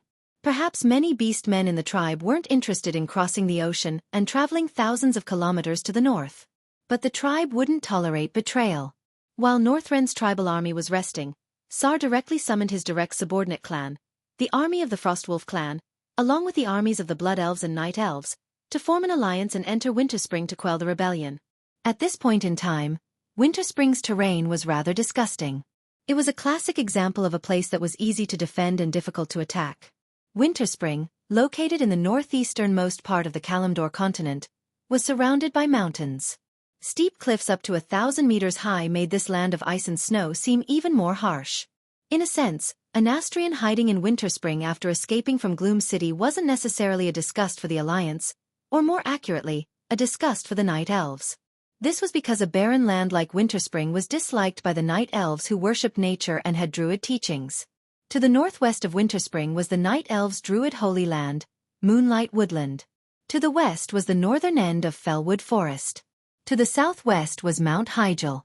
The reason why the Sun King decided to build the new Undercity here was probably because of the old grudge between his father, Dasrima Sunstrider, who had been banished by the Night Elves. He also wanted to act as a nail for the tribe and stick it firmly on the edge of the Night Elves' territory. Normally speaking, the only way to enter Winterspring was through the northern end of Fellwood Forest, passing through Timbermaw Fortress, which was the territory of the bear monsters. With the development of technology and a certain queen who hated the Forgotten became the semi-god of wind, everything changed. Between 2 points, a straight line is the shortest. Disregarding the terrain, the main city of the Horde, Orgrimmar, was actually separated from Winterspring by Azhara. Now that Azhara was one of the most important ports in the Alliance, there were many flying battleships. When Thrall led 20,000 Frostwolf clan warriors to Azhara, he was shocked to find that Feather Moon General Chandris was leading 5,000 Night Elf sentinels, as well as 10,000 mixed troops led by Sylvanas were already waiting there. Thrall sighed inwardly. He really didn't know what he had done to deliberately accept the Forgotten in order to nail a nail in the Alliance. The Alliance didn't protest, but in fact, the leaders of the Alliance were very unhappy. At that time, Thrall said that he was gambling, but it wasn't as if he didn't want to anger the Alliance. At that time, when they were fighting in Draenor, Thrall felt a little pleased when he saw the Alliance leaders gritting their teeth and feeling helpless. Now, because of the betrayal of some of the Forgotten, the tribe actually wanted him to pull out this nail. That kind of feeling almost made Thrall sick with anger. On the surface, Duque couldn't leave because he had to deal with Arthas. But of all the people he could have sent, why did he have to send Sylvanas, who had a deep hatred for Anastrian? Wasn't this a slap in the face? Seeing the sour expression of revenge on that pretty face, Thrall felt a pain in his balls. He really doubted that after this battle, he didn't know if he could find 1 or 2 intact pillars in the new Undercity. He couldn't not call the Alliance. The King of Gollin, Gruul, didn't listen to orders, and the rest of the Taurens and Trolls had suffered a great loss in the last Kairaj swarm incident. The lost population couldn't be made up for in such a short period of time. The only orcs who still had enough soldiers had already lost more than 100,000 in Northrend. Warsong and Blackstone of the tribe's 3 major clans had also suffered heavy losses there. In the end, only the Frostwolf clan could fight. This was the last army Thrall could fight at this stage, and it was Thrall's own clan. Relying on the Frostwolf clan alone to charge into that damned place buried deep underground in the new Undercity would definitely be a huge loss. After thinking about it, he could only pull in the Alliance. To be safe, Thrall had brought the Tauren chieftain Cain and the Troll chieftain Woken to besiege the new Undercity. It could be said that all the elites were out.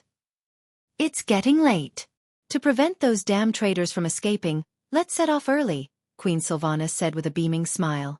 Thrall could only pretend that he didn't see Queen Sylvanas' expression and nodded heavily. With a wave of his hand, the Frostwolf warriors immediately split into 100-man squads and boarded the flying transport ships that had been prepared in advance. On the other side, in the Winterspring Valley, in the new Undercity of the Frostwhisper Canyon in the southeasternmost part of the Winterspring Valley, the royal apothecary Putray was as anxious as an ant on a hot pan. Idiot! Calm down. Stop spinning. Sitting on the throne that used to belong to the Sun King, the Dreadlord angrily rebuked. Very Ametha. Didn't you say that if we betrayed the tribe, we would immediately receive the protection of the Scourge army? Where's Arthas? Putray waved his arms in agitation. If you're so afraid of destruction, you shouldn't have opened the portal to return to the new Undercity. You should have directly followed Arthas. The Dreadlord sneered. What a joke. My collection, my research manuscripts are all here. And didn't His Majesty Anastrian say that the new Undercity would become the bridgehead for the Scourge army to conquer Kalimdor? Where are the soldiers of the Scourge army now? Very Ametha was also annoyed. They hadn't participated in the negotiations, so they had no idea what the Sun King and the Lich King had discussed. In any case, they all felt like they had been cheated. What made them most depressed was that the geographical location of the new Undercity was a bit tricky. Chapter 1689. 10 years ago, when Anastrian left Lordaeron with the defeated remnants of the Forgotten, there were no flying battleships. The Alliance Air Force was dominated by griffins. Therefore, the location of the new Undercity was chosen in the disgusting terrain of the Frostwhisper Canyon. By land, it was normal to first pass through Timbermaw Fortress. have a friendly exchange with the ferocious Timbermaw bear, and then follow the smoothest road under the valley, all the way east, bypassing perpetual Moontown, playing games with a frozen chimera on the way, playing games with an army of blue dragons, and then being beaten half to death by wandering yetis before finally arriving at the Frost Whisper Canyon, which was easy to defend and difficult to attack. In Winter Spring, where the terrain was dozens of degrees below zero and the terrain was complex, tanks, vehicles, and cannons were not useful. If you want to come in, use infantry to kill people. It should have been like this. Unfortunately, the emergence of the flying battleship broke all the old military common sense. The Alliance army didn't need to specifically go to Timbermaw Fortress. I flew directly over the mountains from Azhara. Originally, flying a spacecraft in the mountains was also a considerable risk, because the closer to the mountains, the more wind passed through the mountains or canyons, and then the turbulence formed. It was easy for the spacecraft to lose control and crash. However, the Alliance had Queen Sylvanas. As a demigod of wind, Sylvanas might not be able to summon a gale and double the speed of the entire fleet, but if she were to sense the direction and speed of the wind, she would be able to give the fleet the most accurate direction. That would be an easy task. After Sal led the warriors of the Frostwolf clan on the transport ship, just 4 hours later, the Alliance army fleet had arrived over the Frost Whisper Canyon. The cold wind was whistling, and the chill was like a knife scraping his face. Riding on a wyvern, Sal was deep in thought. He felt as if he had returned to more than a decade ago, when he found his lost Frostwolf clan compatriots in the hidden valley of the Alterac Mountains. Very easily, Sal took Wajin and his guards and found the spaceship where Sylvanas was. It was the largest battleship in the fleet. It was not a standard battleship of the Alliance, but a gift from Duque to his lover. The decorations of this ship alone cost 10 times the cost of an ordinary battleship. Her beauty was almost dazzling, which was a typical elven style. Although the Blood Elves were born from the High Elves, they were still of the same lineage. The ship's golden paint was mostly made up of fiery red hollow metal fittings. The huge propellers were covered by flying wing-shaped decorations. From afar, it looked like a pair of dragon eagle wings. It was as flashy as it could get. Even if they were 3 or 5 kilometers away, they would definitely recognize him. The Alliance had already played around with the flying battleships, but the Horde's flying battleships had only just begun. In fact, the Horde already had a few flying battleships, but they were obsolete models that the Alliance no longer wanted. The tribe owed the Alliance a huge debt that they couldn't pay.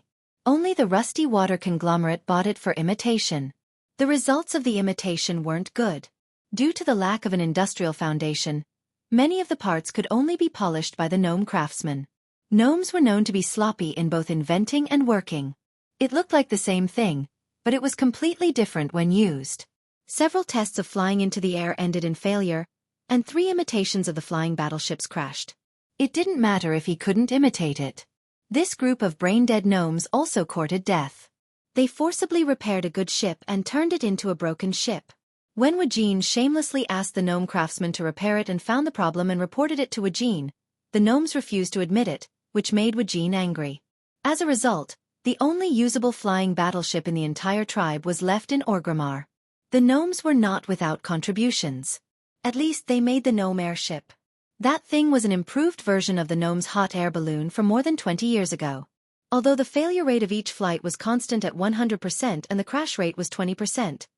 After Sal limited the flying height of the gnome airship to not exceed 20 meters from the ground, there were not many deaths. For the time being, it met the needs of long-distance flight. However, it was infuriating to compare with others. Why were the gnomes of the Alliance so much more reliable than the gnomes of the Horde? While he was a little confused, Sal and his party flew to Queen Sylvia's flagship, Windrunner. In a sense, the Windrunner was a combination of a spaceship and a gunship. Unlike the existing flying battleships of the Alliance, the entire upper deck of the Windrunner was empty. The front half was a flat flight deck with 6 sloping entrances towards the stern for birds to enter and exit. The back half was a landing area. In addition to the normal landing area, there were several huge fishnet-like things that could be bounced up. The inspiration came from the grappling rope that an aircraft carrier used to quickly stop an aircraft. The middle deck was also a medium cannon with a firing range of only 180 degrees and a hemispherical cover that surrounded the entire ship. Those covers were actually magic cannons. Compared with the kinetic cannons that used gunpowder, the magic cannons were not weaker. Unfortunately, because of the elemental dissipation, the range of the magic cannons was shorter. In contrast, The magic cannons did not have much recoil. Only under the ship were a few triple 283mm kinetic cannons, which were of pod design. Looking at the new equipment of the Alliance, Sal could only feel envy in his heart. The difference was too great. He could not even be jealous. The wyvern flapped its wings and landed on the flight deck. Thrall jumped down and saw a familiar elven general, Haduran Brightwing. Her Majesty the Queen is waiting for you on the bridge. Please come with me. Okay, Sal said, and Xueqi and the guards followed. Perhaps it was considering that every flagship needed to carry out multiracial joint operations. The door where the bridge was located was quite large, 3.5 meters high, and ordinary Taurens could easily enter. Opening the door, Sal quickly saw 2 elves, surrounding a 3-dimensional topographic map and pointing. Sal, we need detailed information about the new Undercity. The more detailed, the better. Xueqi sent a big guy. If we are lucky, this thing can save us thousands of lives. Sal and Xueqi looked at each other and sighed at the same time. After the Undercity was blown up, the Forsaken fell into a state of madness. The new Undercity's defense was even more fierce. The underground passages were curved, and no matter how many people were killed, it would not be enough to attack. However, traitors must pay the price. Otherwise, anyone could betray in the future. It was because the tribe had to severely punish traitors and did not want to pay the price of too many elites, that there was room for the Alliance to intervene. Xueqi stepped forward. The core area of the new Undercity is located 300 feet below the Frost Whisper Canyon. Chapter 1690. Xueqi introduced the situation of the new Undercity to the 2 female elven leaders. First, we need to go through a magic elevator that is 150 feet deep to reach the main passage in the periphery. Note that this elevator is also a killing trap. There were special winches at the top and bottom of the elevator. If one did not enter from the inside of the elevator, once the trap on the elevator was activated, everyone would be hanged to death. That's why we can't use a simple lift to reach the main passage. Then, there's a horizontal passage here, but their vents feel a little strange. Now that their royal pharmacist has betrayed them, it's impossible. I'm afraid they'll spread plague gas through the ventilation holes. After passing through the main passage, there is a downward slope. Previously, we took a diagonal elevator down, but I saw that there was more than one set of rolling stones on the top of the elevator. If there are enemies, this slope is not safe. Oh, I heard that in order to prevent the dwarves from digging in, they drew an underground hot spring river that doesn't freeze. If they dig in carelessly, the tunnel will fill with water in minutes. Then, Xueqi talked for 10 minutes in one go and marked the routes he knew as much as possible on the 3D map. Savannahs and Chandries felt their scalps go numb after hearing this. If they used elite soldiers to force their way through, it was unknown how many people would have to die before they could settle it. No wonder the damned Master Pharmacist and the Dreadlord refused to leave without any reinforcements. It was because this mouse hole was the most powerful and safest place. Queen Sylvie made a pressing gesture with her hands and said, "Well, let's not discuss these details first." No discussion? Sal and Xueqi were stunned. After all, the vanguard this time was a Frost Wolf Beastman. The Alliance doesn't care about the lives of the Frost Wolf Beastmen? It was Chandries who explained, No, entering the city is the last step. Let's open up a path with bombs first." Bombing? Could it be that the Alliance's cannonballs could already threaten 300 feet underground? This thought made the 2 tribal leaders shudder. Queen Sylvanas raised her hand, and an elf mage of the royal family immediately opened a magic mirror. The mirror showed a huge spherical bomb. The Red Dragon Queen, Alexstrasza, is very angry at those who spread the plague. This was a blasphemy against life and nature. Such a person must be punished with destruction. Therefore, she asked the Bronze Dragon King Nosdormu to make this magic bomb called Fatty. When this thing explodes, it can produce an effect equivalent to 60% of Nosdormu's combat power. Sal and Xueqi didn't know how terrifying Nosdormu's 60% power was. However, a mysterious Dragon King who had mastered the power of time always made people feel that it was amazing even though they did not understand it. Of course, Nosdormu isn't willing to kill or destroy anything in this world. Because it would go against his duty, I asked Xueqi to help me prepare the second bomb. Little boy. At this point, when she used the magic mirror to show the second big bomb, Queen Sylvanas' beautiful lips curled into a resentful smile. It was a smile of extreme anger. Little boy. Sal could not understand the bad taste of a transmigrator who regarded explosions as art. Queen Sylvie shrugged. Duke and Magni created this horrible thing. Nobody knows how powerful it is except for them. The second bomb in the picture had a completely different feeling from the first one. The first, Fatty, gave Sal the feeling of mystery, that kind of unknown uncertainty, like a whisper, always teasing his heart, making him eager to see what would happen when Fatty exploded. The second little boy had a violent and restless aura. Even through the screen, Thrall, who had already begun to study the path of shamans, could clearly feel that the amount of fire elemental energy that Duke had compressed in this thing was definitely astronomical. Savannah's asked seriously, "Let me confirm one last time. In order to punish the tribe's traitor Putray and the Forgotten Ones who betrayed the tribe, it wouldn't matter if the Alliance launched a powerful attack and blew up New Gloom City, right? Even if Winter Spring becomes a dangerous place, is that right?" Sal and Wajin looked at each other and then nodded at the same time. Yes. Sal had to make such a decision. The warriors of the Frostwolf clan were his last hope. If even the Frostwolf was destroyed, he would not be able to control the situation. And Winter Spring actually had nothing to do with the tribe. The Forsaken Ones had never truly ruled over this place or occupied some of the mines. It was extremely cold here, and there were many magic beasts. Even the Frostwolf beast men did not want to live here. Moreover, this place was completely isolated by the Alliance. It was a complete enclave. In the past, the Forsaken could still be used as a nail to make things difficult for the Alliance. Now that even the Forsaken had rebelled, there was no point in restraining the enclave. Sal couldn't move his entire Frostwolf clan here, and then every time there was a tribal exchange or something, he had to look at the Alliance's face before he could cross the border, right? When Sal agreed to the Alliance's decision, the fate of the new Undercity was sealed. There was no organized air force in the new Undercity. There was no need to fight at all, and the Alliance gained air supremacy. Under the cover of a group of flying battleships, a big-bellied spaceship flew unsteadily over the Frost Whisper Canyon. Then, it opened its huge metal belly, revealing the bomb that was the size of a small house. Fatty! Fire! Following Queen Seath's order, the huge magic bomb began a free fall at an altitude of 1 kilometer. At this moment, when the bomb fell to the ground, it felt like the inner liner of a thermos bottle had exploded.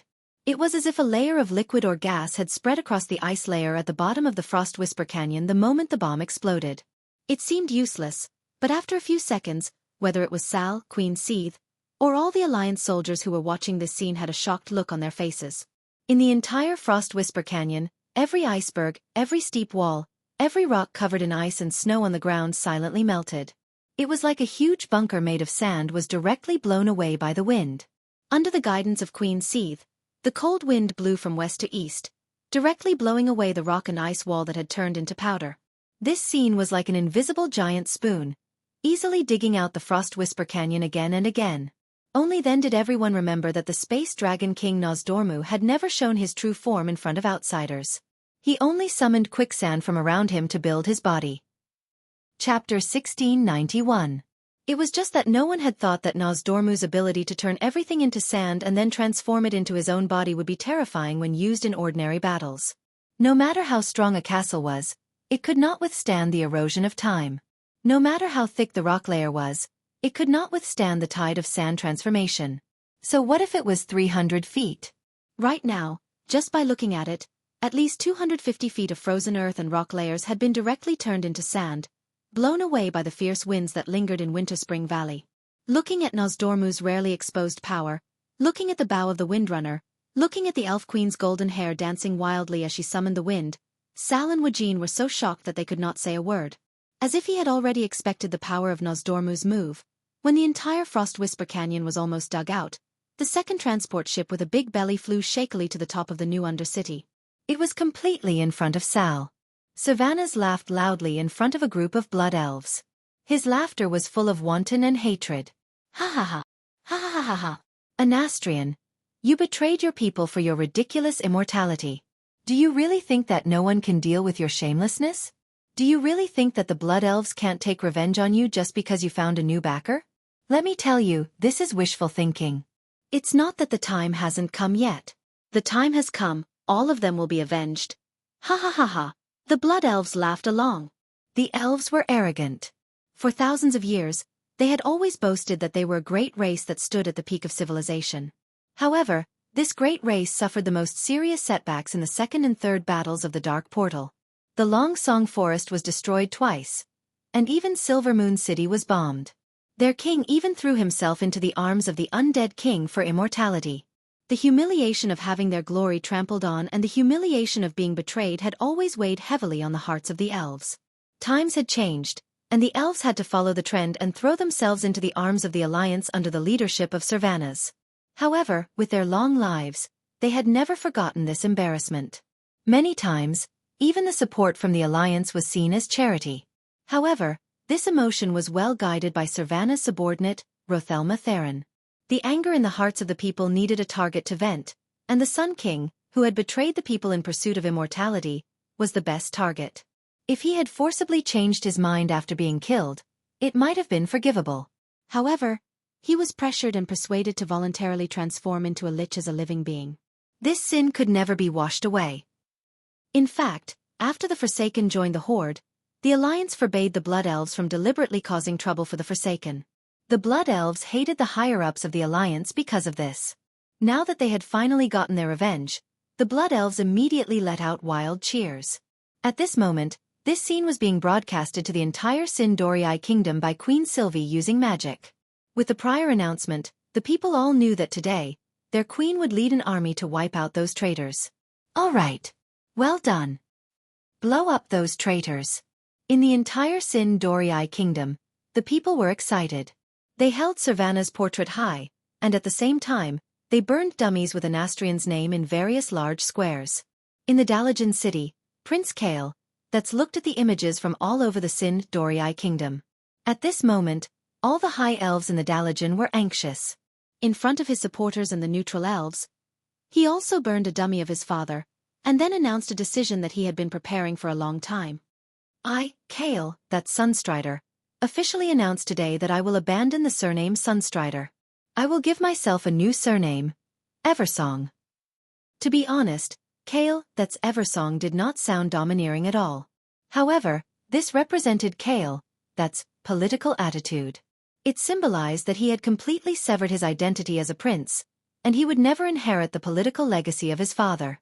The surname Eversong, which represented the Eversong Forest, was more neutral. It not only expressed his attachment and love for his hometown, but also showed that he was closer to the Ranger faction. He could be the president of the Dalajan, but in the end, when his destiny was over, Kael, that still thought that he could return to his roots. His political signal was responded to by the queen. Lore that's came. She opened a portal and nodded at Kael, that's. He nodded at Kael that's, stayed for a few minutes, and then left without saying anything. Everyone knew that this meant that the ruling Ranger faction had accepted Kael, that's and his followers. Above the Frost Whisper Canyon, the big bomb with the words, for the traitor, written in Elvish text slowly fell and began to free fall under the gaze of tens of thousands of elves in the magic mirror of the live broadcast. A moment later, a terrifying light that seemed to be able to burn the retinas of mortals lit up below. It was a dazzling light that was like the rising sun. With a loud rumble, a small mushroom cloud rose in the canyon. A huge shockwave directly swept up an even higher and more terrifying cloud of dust and stones, rushing in all directions. At that moment, the sky and the earth lost color. In the political fleet in the sky, no one made a sound. Everyone was deeply shocked by this exaggerated scene. In the Naxxrama's command post, Xueqi curled his lips. It's not a day of nuclear annihilation yet. The data in the system prompt made Xueqi a little unhappy. In the eyes of others, this was already very terrifying. But the system data said, it's equivalent to 2,000 tons of TNT. Xueqi scratched his head. Sure enough, if it's not nuclear energy, it won't be that powerful? A few years ago, Xueqi used the system to clean up the little stuff in his head, and after a long time of pointing and pointing, the Alliance completed the research of TNT and the emergence of modern artillery. However, the more advanced theory of the atomic bomb was not something that a college student like Xueqi could come into contact with. Knowing the most superficial principles didn't mean having the knowledge and industrial foundation to research. The technology tree had already climbed to an exaggerated level, and if the steps were forcibly pulled any further, it would pull the balls.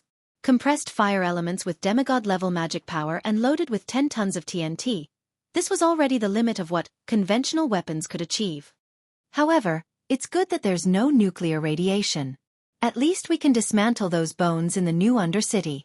In the video, the last layer of rock blocking the top of the new Undercity had been destroyed. In the gradually settling smoke and dust, everyone could see the upper buildings of the new Undercity. Queen Sylvanas jumped down first. She turned into a terrifying tornado and blew away all the small gravel blocking the gap. There was no need for her to give any instructions. The other commanders on the battlefield easily found a way to break through. Kill. Destroy those traitors. For the blood debt of Sin Dorii. Chapter 1692. It had to be said that Anastrian had really put in a lot of effort for this new nest. In the absence of human resources, it could be said that he had made full use of the mechanics. It was just that his poor imagination had limited the construction of the new Undercity. He had never imagined that the 100-meter rock stratum that he relied on as an absolute barrier would be broken in such a way. No matter how many traps he had set up outside the new Undercity, what was the use of them? They would not pass through your traps at all, and would directly enter the deepest part of your nest. Unless you had a bunch of big bombs hidden in your house and were prepared to die together with your enemies, the Forsaken who had participated in this betrayal would definitely kneel down. Seeing the Beast Men and Blood Elf army descending from the city dome that was supposed to be a rock stratum, the Forsaken were all frightened. "Ah! Don't kill me! I've been kidnapped!" a Forsaken shouted. Unfortunately, what greeted him were the golden warhammers of the Blood Elf paladins, the holy golden arrows of the Blood Elf rangers, and even the giant axes of the Beast Men warriors. Hijacked? Innocent? Perhaps it was. But everyone knew that those who had nothing to do with the great potion master Putray had long been killed by his new plague in the Battle of the Calamity City, and had returned to the Lich King's command. The rest were either his hardcore accomplices, or at least neutrals, who knew what had happened but did not report it. It was not that Sar had not thought of screening these guys. After all, the tribe still needed the Forsaken mages. But Wajin reminded him that the anger of the Beast Men being betrayed could only be extinguished by destruction and death. In any case, the Blackrock tribe had been betrayed again. This was an ironclad fact. The last time was the incident of the Black Hand brothers 20 years ago. For glory, for the discipline of the army, and for the stability of the tribe, Varrock Salyafar, who had already set off for Northrend, would definitely suppress the remaining Blackrock Beastmen and other Beastmen from other clans who had been deceived in the Calamity City that day. But every pair of eyes was watching the great chief's every move. The Beastmen could allow those who disagreed to leave, but they absolutely could not tolerate this kind of betrayal on the battlefield. Therefore, the elite assault troops led by the Frostwolf clan were even more ruthless than the Blood Elves. Besides, you claimed that you were innocent, yet you had the right to move freely in the new Undercity when you announced that you were leaving the tribe. Who were you trying to fool? None of the Forgotten Ones still in the new Undercity were innocent. When the huge battle axe descended, the Undyings whose muscles had long since lost their tenacity were torn apart. His head was chopped into a rotten watermelon, his arms and legs were cut off like broken firewood, and his body was like a rotten rag bag, with the blackened and withered organs falling out. Blood-curdling screams and wails of despair could be heard everywhere. It was the same for the Beast Men and the Blood Elves.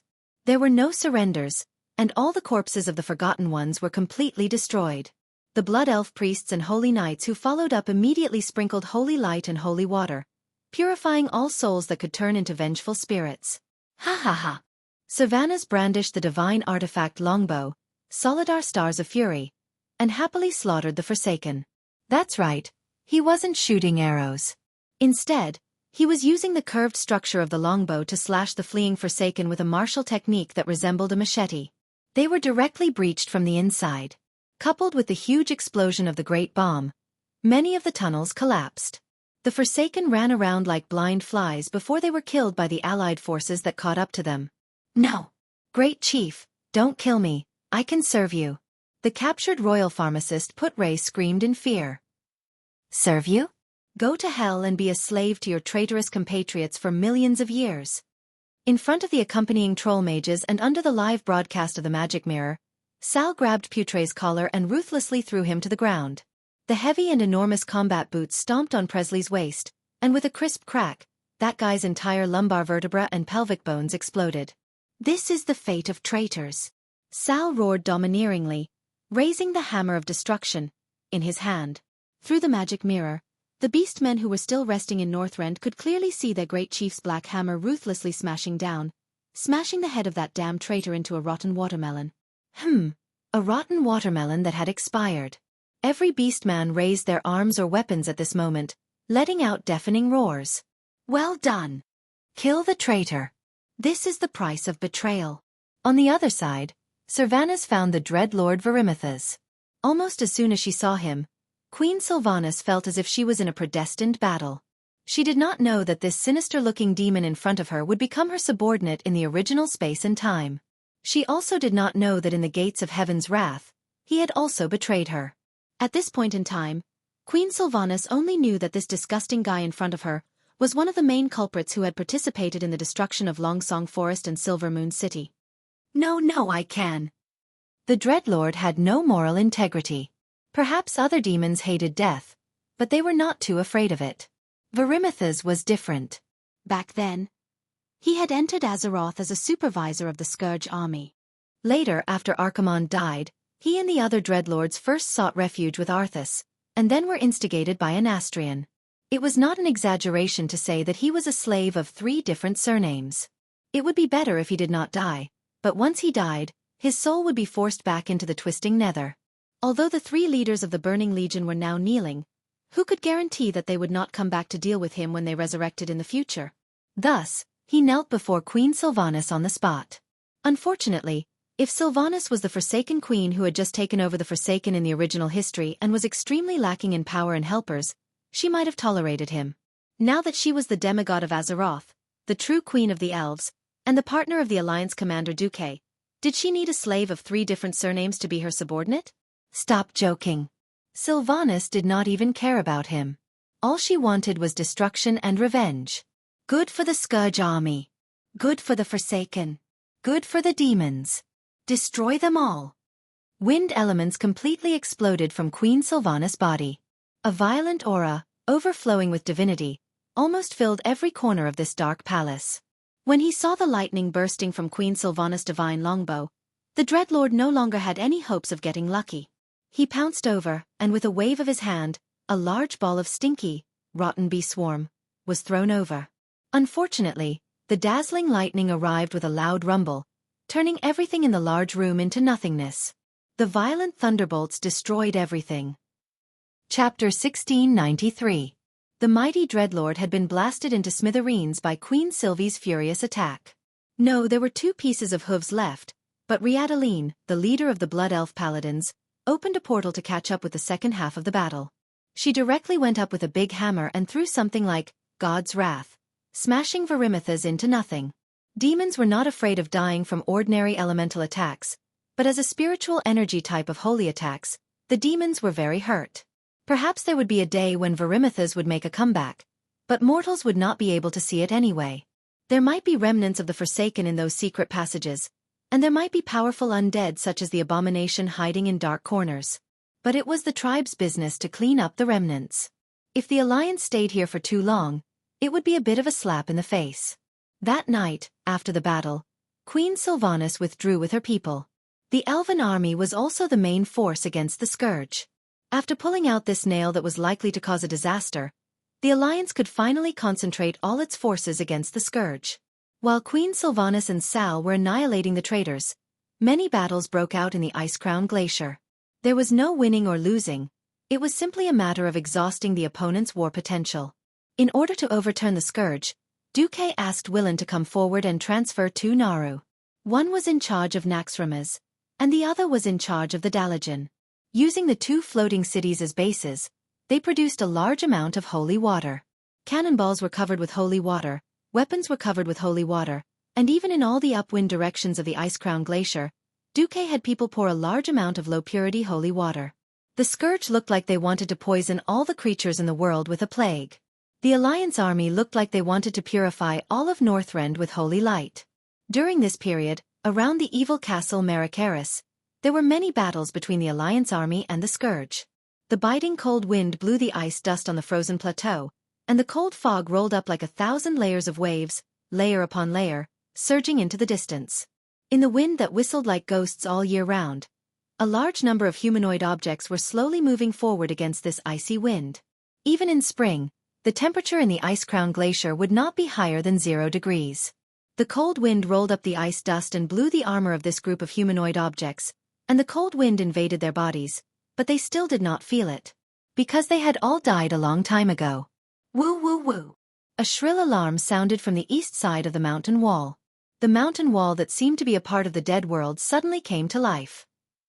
Countless people came out of the caves and tunnels and quickly entered the designated positions. These bones are coming every hour. They're really not tired of it. A soldier teased. Shut up. If we didn't have enough troops to rotate, we would have become like them. An alliance officer scolded his subordinate. This was a plateau close to the Gate of Death, Mordressa, in the east of the ice-crowned glacier. At this moment, the Scourge soldiers were gradually approaching the alliance's position on the eastern mountain wall. They were the first to enter the range of the cannons. Katyusha, fire 3 consecutive shots. The highest commander of the camp, Lilith Windrunner, ordered calmly. Orders from General Windrunner. Katyusha, fire 3 bursts. The colonels and lieutenants in charge of each sector gave their orders. Although the large-caliber cannons were very powerful and could kill all the Undying within a radius of tens of meters, it was not worth it for the Scourge Army zombies tactic. Heavy cannons of more than 150 millimeters were more suitable for bombing high-value targets such as fortresses, not these skeletons and zombies that Arthas saw as purely expendable. The first to fire was, of course, the Katyusha rocket launcher. Thousands of rockets flew across the sky, creating an artificial meteor shower. Boom! Flesh and blood flew everywhere, limbs exploded, and ice shards splashed everywhere. If it was an ordinary mortal army's infantry, facing such a terrifying attack, they would have collapsed or at least stopped advancing. However, the Scourge soldiers, who had no sense of pain and no consciousness, continued to limp forward. Even if their lower bodies were blown off, they still used their remaining arms to maintain their posture of crawling. In other places, perhaps Katyusha would have been enough to solve all the problems. This was the extremely cold ice-crowned glacier. Even though the surrounding mana veins had been invaded by Xueqi, violent cold winds still blew all year round. The Katyusha rockets landed on the ground. Other than the initial damage caused by the explosion, the fire that should have caused a second round of damage was extinguished by the cold wind. Even if there were any remnants of the fire, it would be extinguished by shadow wizards and low-level liches with their blizzard. On the Alliance's side, the Katyusha that had fired all the rockets quickly retreated, allowing the Katyusha that was fully loaded with rockets to replace it. Within the scope of the binoculars, the Sea of Undead, which was originally densely packed like a tidal wave, had become a little sparse. Fire the small caliber cannons quickly. Target the enemy's large undead creatures. Immediately, more trapdoors on the mountain wall opened, and long cannons extended out, revealing dark muzzles. The cannoneers hiding behind the cannons were looking through the cannons. This was the mainstream support cannon of the Alliance, the 88mm anti-aircraft cannon. These cannons could be used to attack ice dragons and abominations. It was versatile. They aimed at the gigantic undead monsters on the plateau and pulled the trigger of the cannons. Bang! Bang! Hundreds of holes on the mountain wall emitted black smoke from the cannons. Not only that, the 40mm Bofors anti-air cannons that were specially installed at the front line also started to fire at the larger undead creatures. Everyone knew that the Calamity Army had ice dragons that were only left with bones. In actual combat, there were also many skeleton draconians and skeletal draconians. They were not as powerful as abominations, but if they charged into the infantry formation, they could still cause a lot of damage. It was a waste to use the 88mm cannons to blast these things. The Bofors were just right. The thick and continuous cannons easily tore these big bones into pieces. Closer. It was getting closer. When they entered the range of the mortars, the entire Alliance's position was filled with the sound of cannons. If the soldiers did not put on earplugs in advance, they would probably all be deaf. At this time, they could only communicate with hand signals and lights. The Katyusha, 88mm cannons, Bofors, and mortars worked together from far to near, from top to bottom, forming an extremely powerful firepower net. In an instant, the losses of the Calamity Army on the plateau increased rapidly. On average, for every Calamity soldier that charged to the front of the Alliance's infantry position at the foot of the mountain, at least 5 Calamity soldiers would be destroyed halfway. The next thing the undead army faced was the steel colossus at the front of the line of defense. These mechanical giants from Oder Mimmelin's workshop brandished their huge arms, and every time they swept across, they would scatter multiple undyings. Chapter 1694. There was not a single Alliance soldier in the first 3 trenches of the infantry position. The ones stationed there were the mechanical dwarfs and mechanical gnomes under Mimirin's command. They were either using electric shocks or operating the new flamethrowers provided by the Alliance to destroy the Scourge soldiers with extreme efficiency. In Xueqi's estimation before coming to the Ice Crown Glacier, this was already an almost invincible formation. Unfortunately, there were too many Scourge soldiers.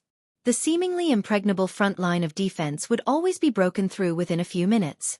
This was because the bottom of the plateau of the Ice Crown Glacier was almost completely hollowed out by the spider demons belonging to the Scourge army. Those rushing over from the plateau were just bait. Soon, the real attack began. Near the first line of defense, hundreds of huge pits that could fit a tank suddenly appeared. Middle-level Scourge soldiers rushed out like marching ants. At the same time, dark clouds quickly flew over from the opposite side. They looked like dense locusts, but in fact, they were gargoyles that were even more exaggerated than a swarm of locusts. Any attack would not be less than 10,000. Tens of thousands? Hundreds of thousands? The Alliance soldiers seemed to have an illusion that the Scourge army had pulled out all the corpses and skeletons that had died in Azeroth over the past tens of thousands of years to become soldiers. It was no wonder. After all, in their eyes, it was as if all they could see were skeleton soldiers with tattered armor and no flesh. The zombie tide seemed to connect the sky and the earth. No matter how many times they faced such a sea of zombies, they still felt their scalps go numb every time they saw it. Boom! The heavy artillery at the rear of the Alliance's position began to roar. As the model of the Alliance's shotgun, once the Type 3 shell hit, a small area of the air would suddenly be cleared. Bang! Bang! Bang! When the most threatening group of gargoyles attacked, all the 40mm bofors had no choice but to turn to the sky and fire. On the plateau to the east, the octuple bang cannons and Dongfeng anti-aircraft cannons that had long been prepared were the same.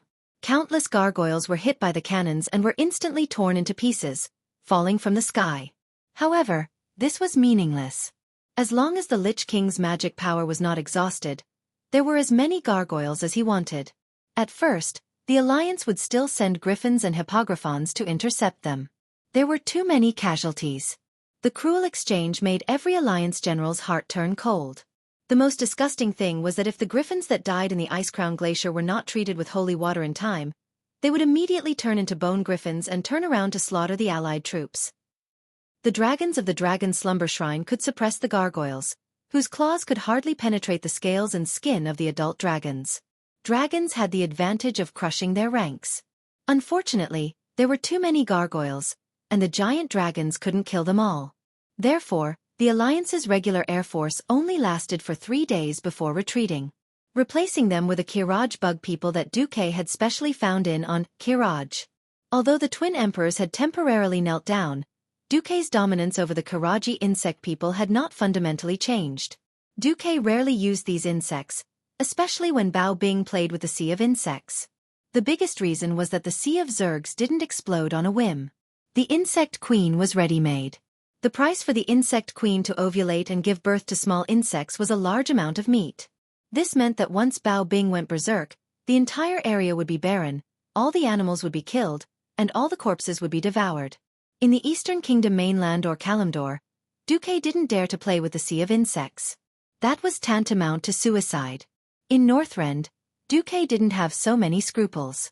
When surrounding the Scourge army in the Ice Crown Glacier, Xueqi directly let the 2 Kiraj insect queens build nests in the Howling Fjord and the Grizzly Hills. After strictly forbidding the insects from attacking people with the Alliance and Horde emblems, the insect people ate happily. At the cost of the remaining Vrykul people in the area and the extinction of all the wild animals in the Grizzly Hills, Xueqi finally got a flying insect army of a total of 1 million. In the sky, the gargoyles that passed through the dense curtain wall of anti-aircraft artillery and the interception of the giant dragon army began to dive towards the Alliance's position. However, they were intercepted by the Kiraj flying insects that were as dense as a swarm of locusts. Often, the 2 air forces in the sky intersected like lightning, and the winner was already decided. The broken limbs of the losers fell to the front of the position like dumplings falling into a pot. This kind of battle damage that was measured in hundreds, Every minute was a spectacular sight to behold. For the Alliance soldiers on the mountain wall defense line, this was a great pressure. Because as the last air defense line, the Kiraj insect people, was broken through, they had to face a double attack from the sky and from the ground. Sometimes when they were firing, a gargoyle suddenly swooped down from the sky and cut off their head. This was already considered a kind of luck. The most tragic time was when a recruit was hooked by the sharp claws of a gargoyle and was directly taken into the air with a hoarse scream. A group of gargoyles swarmed up and directly tore off his limbs. This was not the end. The gargoyle was probably under the command of a lich and was spreading fear in the Alliance's camp. It grabbed the wailing man and swung him around in the sky. No anti-air cannons were able to hit him. Until an elven ranger shot the unlucky guy to death. Even so, the Scourge army still turned the poor guy into an immortal and then threw him back to the Alliance's position like a worm. But now, with the army of winged insects fighting the sea of gargoyles, the Alliance's infantrymen were much safer. They carried out their duties and repeated the actions of loading mortar shells and aiming mechanically. They used cannons, flamethrowers, grenades, and everything else they could think of to stop the tide of the undead army. In the sky more than 10 kilometers behind them, the battleships began to fire. The 400mm cannons brought about a destructive explosion. The largest area of the Scourge army on the plateau was wiped out. The violent explosion even collapsed the tunnel dug by the spider demons. It seemed that the Alliance had found the location of the frontline commander of the Scourge army, and used heavy artillery to clear the area, directly destroying the Lich. The offensive of the Scourge army immediately stopped. The Lich King could indeed control any of the immortals in the Scourge army. But he couldn't divide his attention into 10 million parts and carry out precise control and command of every soldier. He could only make a general order, such as ordering 100,000 immortals to attack a certain area. As for which bunker and which cannon formation to attack, in fact, it still required the immortal commanders of different classes to carry out on-the-spot commands. Once they were eliminated, the Scourge army would be a bunch of blind flies and would be much easier to deal with. Seeing that the attack was ineffective, the Lich at the back stopped commanding and allowed the low-level immortals to be sent to their deaths. When the sound of the cannons gradually stopped, the earth elemental creatures under Alkavon started to take the field. They weren't cleaning up the battlefield, but the land around them. It was because of them that the Alliance could avoid being dug by the spider demons to the rear. Chapter 1695. The battle reports from the past few days made the leaders of the Alliance feel gratified and fortunate. The Scourge troop was never a dish that could be easily eaten.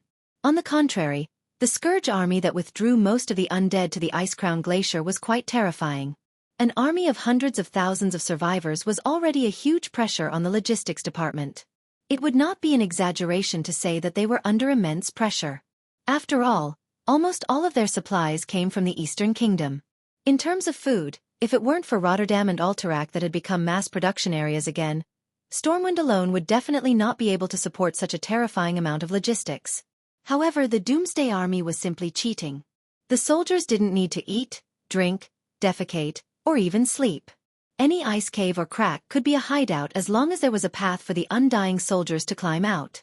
After killing the living, he cast a dark spell and immediately replenished the dead.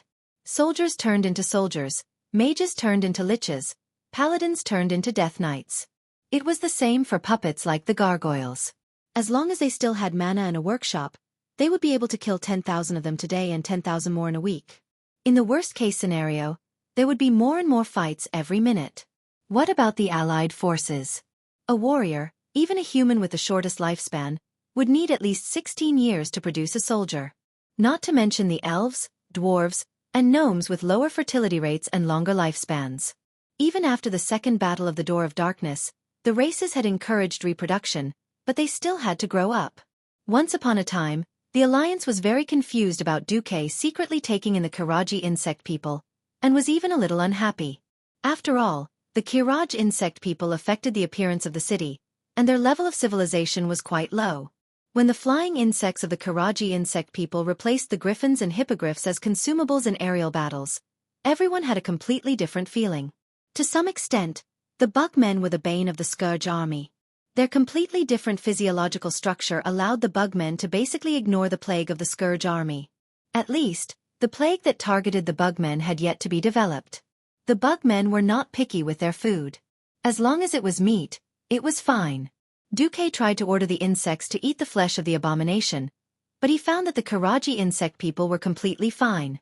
He really didn't know what kind of modifications Thun had done to them in the past to make them almost immune to poison. Then there was aerial combat. Aerial battles had always been cruel. Often, life and death would be decided in an instant in the sky, whether it was prepared or unprepared. Either the gargoyle was chopped into pieces, or the flying insect was killed and fell to the ground. When the bug men fell to the ground, they would often be smashed into pieces. Even if the Scourge army wanted to resurrect, they would only be able to resurrect a pile of trash with no combat power. In the past, he didn't know that the Karaji insect people's hard but not flexible limbs would have miraculous effects. From the looks of it now, the bug men were a bit like suicide bombers. If they could not kill the enemy, they would destroy them cleanly, leaving no way out for the enemy. For a long time to come, Duque still needed the bugmen to wear down the gargoyles. In the past, the Alliance had used their powerful air force to destroy the insect swarm, but it had been very difficult to destroy the gargoyle army. At the end of the day, the gargoyle's defense was higher, and a 40mm Bofors cannon couldn't kill it. However, once the Kiraj bugmen with low defense hit their bodies, they were basically dead. However, in aerial combat, 2 bugmen would be able to kill 1 gargoyle at the risk of their lives. The bugmen didn't even need money, and even if they all died, their morale wouldn't be affected. Even the bug race themselves didn't care. Phew! The bugmen are really useful, but it's a bit harmful to the environment. Duque smiled bitterly. However, it wasn't the Alliance's territory, so who would care? Perhaps in the future, the Alliance and the Horde would be stationed here, but at least not now. The tragic war of attrition lasted from March to May. Regardless of whether Arthas admitted it or not, the Scourge army was still declining. Originally, there were millions of Undying attacking every day, but it became 1 attack every few days. Meanwhile, the Alliance fought steadily, advancing the trenches and artillery positions step by step. Everywhere they went, they would ask Alcavan to help solidify the ground.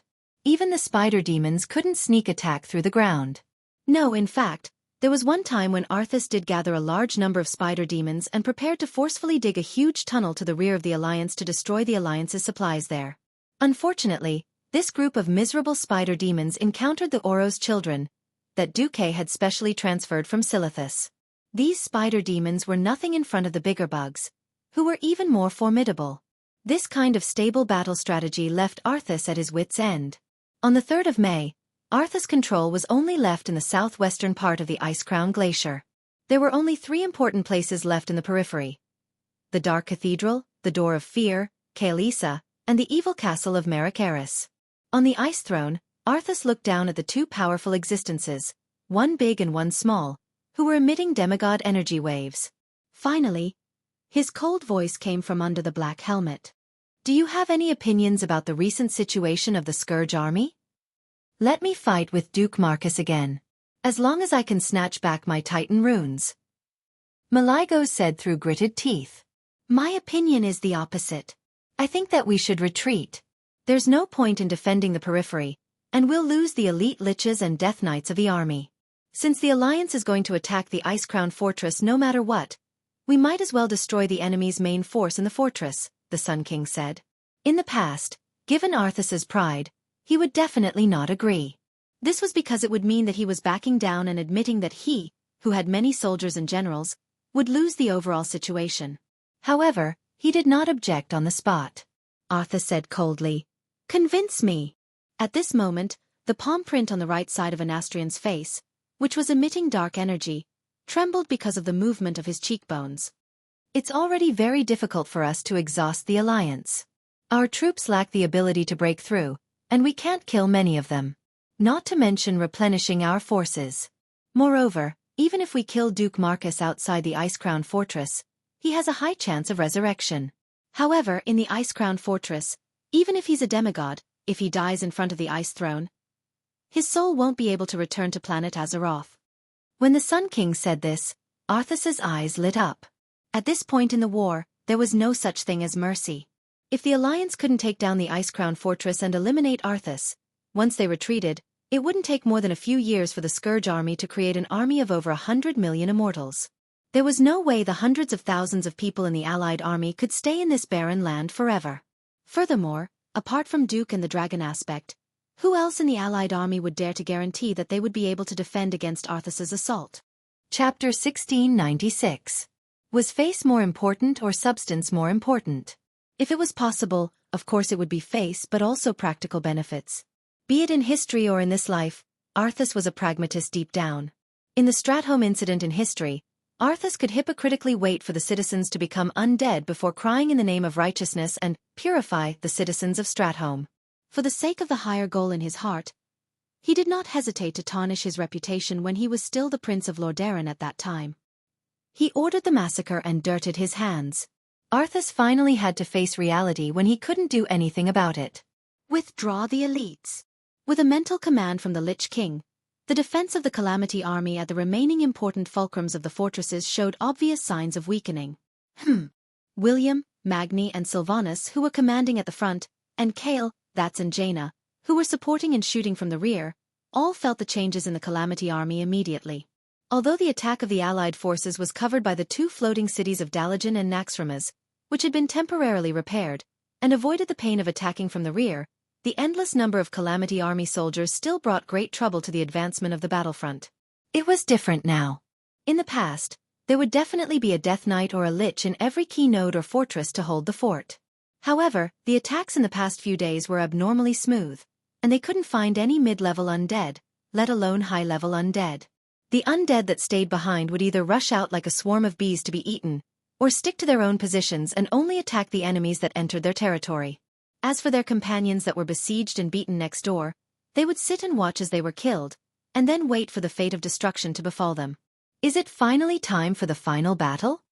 Duque gently tapped the command table with his right index finger, and then gave an order. Pass down the order. Let the Silver Hand and all the powerhouses above the Radiant Moon level rest for 3 days. The front line will be commanded by the Deputy General. Duque's order was quickly carried out, but it also attracted a rather unexpected visitor. Oh, Varrock, why are you here? Naturally, it was Varrock Salyafar. This orc who was loyal to the great chieftain seemed to have aged a lot. Not only did he show signs of a hunchback, but his hair and sideburns were also much whiter than a few days ago. His only son was dead. Even if his hair didn't turn white overnight, it was more or less the same. Duque sighed. In a way, he was watching Salyafar die. If Put-Ray was the mastermind and Earthy's the culprit, then Duque would at least have an accomplice. Unfortunately, his race and position were different, so it was impossible for him to consider things from the perspective of the tribe. In a sense, young Salyafar was dead, and the tribe had lost the chance to produce a second Salyafar. Although the chances weren't high to begin with. But Duque respected Varrock. He was brave and loyal. In the original history, he was a brave warrior who survived from the first dark portal to the era when the army arrived again. Your Excellency Duke Marcus, I hope that I can at least join the Alliance's hero group as an individual. Duque looked at the weathered face and the pair of bloodshot, half-protruding eyes and sighed again. Duque could completely understand the tribe's actions. The tribe had sacrificed enough. An army of more than 200,000 had been destroyed in one day. 2 leader-level powerhouses had been lost at once. One was the strongest mage, and the other was a rising star who could have become the next great chieftain. It would be a miracle if Thrall didn't have any resentment. The tribe was now lacking in talents.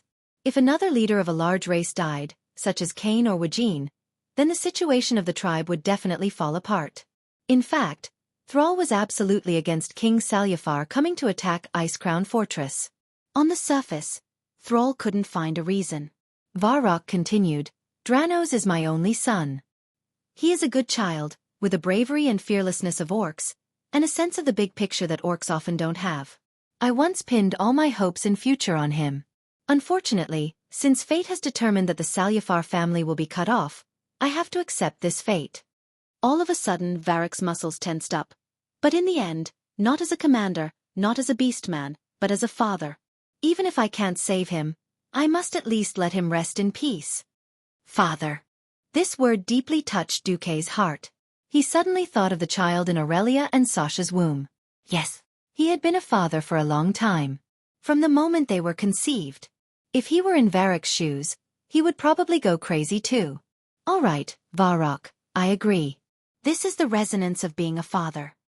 You You agree? Varrock still seemed to be in disbelief. This was because the sudden addition of an outsider could have a huge impact on the teamwork of the team. As the commander of the orcs, of course he knew how dangerous it was to have a subordinate who could possibly go berserk in an elite team with extremely low tolerance for mistakes. Thank you, Duke Marcus. Varrock did not know what else to say. His expression was a little stiff, and in the end, he only scratched his head. Xueqi thought for a moment and chose to comfort Varrock, even though it made him feel like he was being hypocritical. Varrock, death is not the end. Even the Alliance can tolerate Darian Mograine and his Ebon Blade Knights. If we can successfully defeat Arthas, I'm sure many Undying will be able to break free and join the fight against the Burning Legion. That too. Varrock suddenly thought that his son might have a chance to return to him, even as an Undying. His son was still his son, and the soul in that shell was still the soul that had accompanied him for more than 20 years. Varrock's mood suddenly improved. Yes, hope had not completely disappeared. After thanking him profusely, Varrock retreated. But at this moment, Xueqi thought of a rather serious matter that could not be ignored. The original history had long been messed up by him, this ruthless butterfly. If there was a goddess of destiny, he would definitely be the bastard who raped her countless times.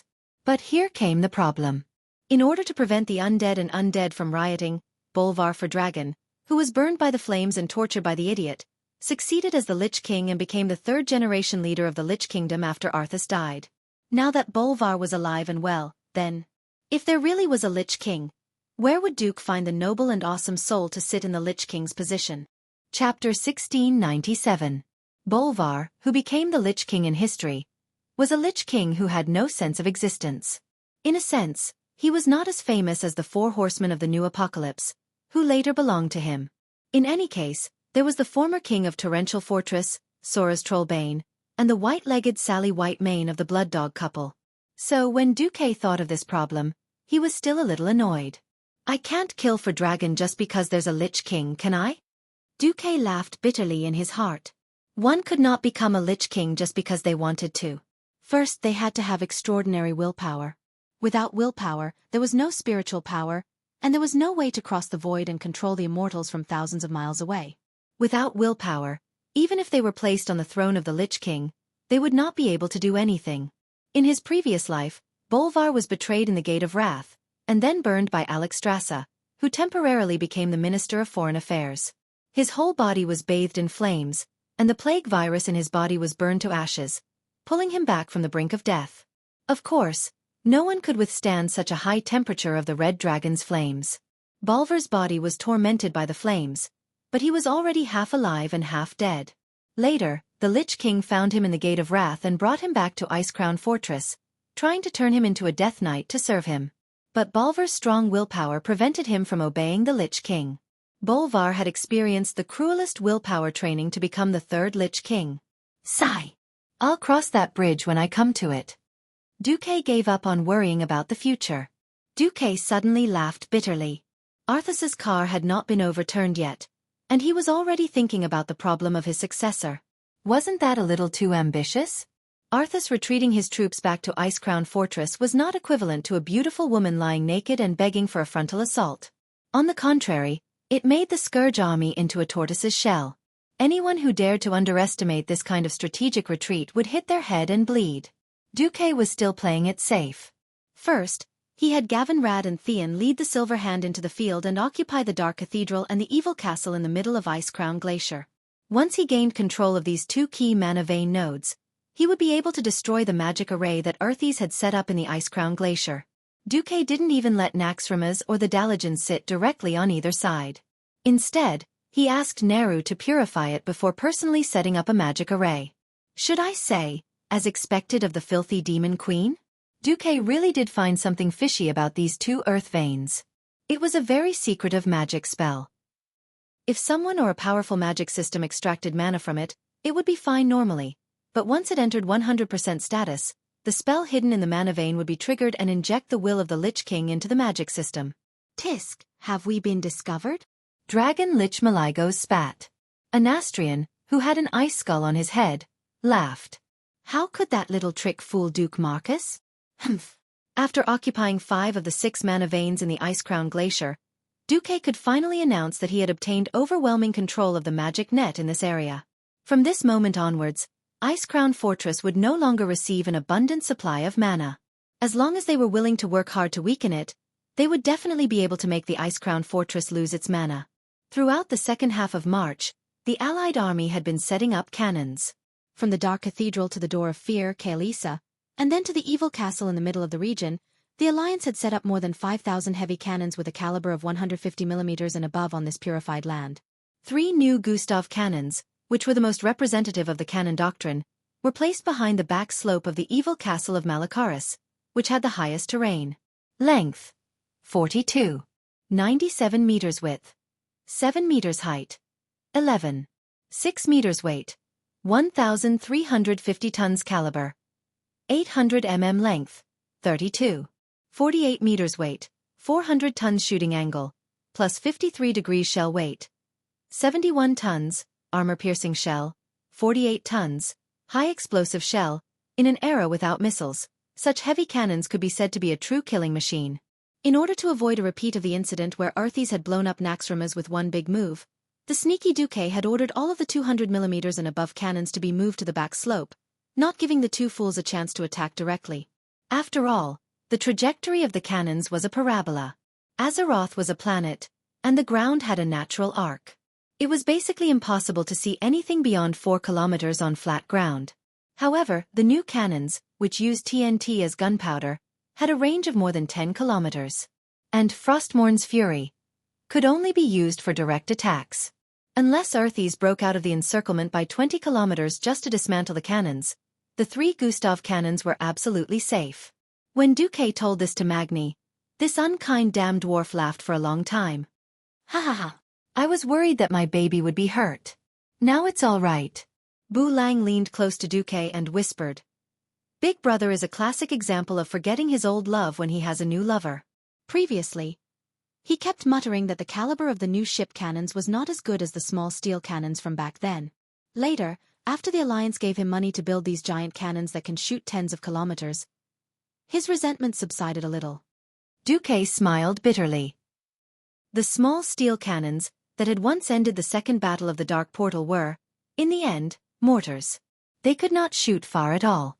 In a tactical sense, how could they compare with this kind of killing machine that could shoot tens of kilometers? In the future, we will build bigger cannons. Magni shouted loudly. Xueqi smiled but did not say anything. In the future, that was the era of missiles and laser weapons. However, in order to test Arthes's reaction, as far as the eye could see from Icecrown Fortress, there were old cannons that could be pulled into a museum. They still had power, but it was just a pretense. Even the gunners were the mechanical gnomes under Mimiron. It's a pity that there are no more mechanical gnomes. Xueqi was speaking the truth. In the limit left by Titan, there could only be 1,000 mechanical gnomes at most, and 2,000 mechanical dwarfs. This was the absolute authority given to Mimiron. Otherwise, if there was an unlimited number of them, just Mimiron's robot army alone would be enough to drown the entire Calamity army.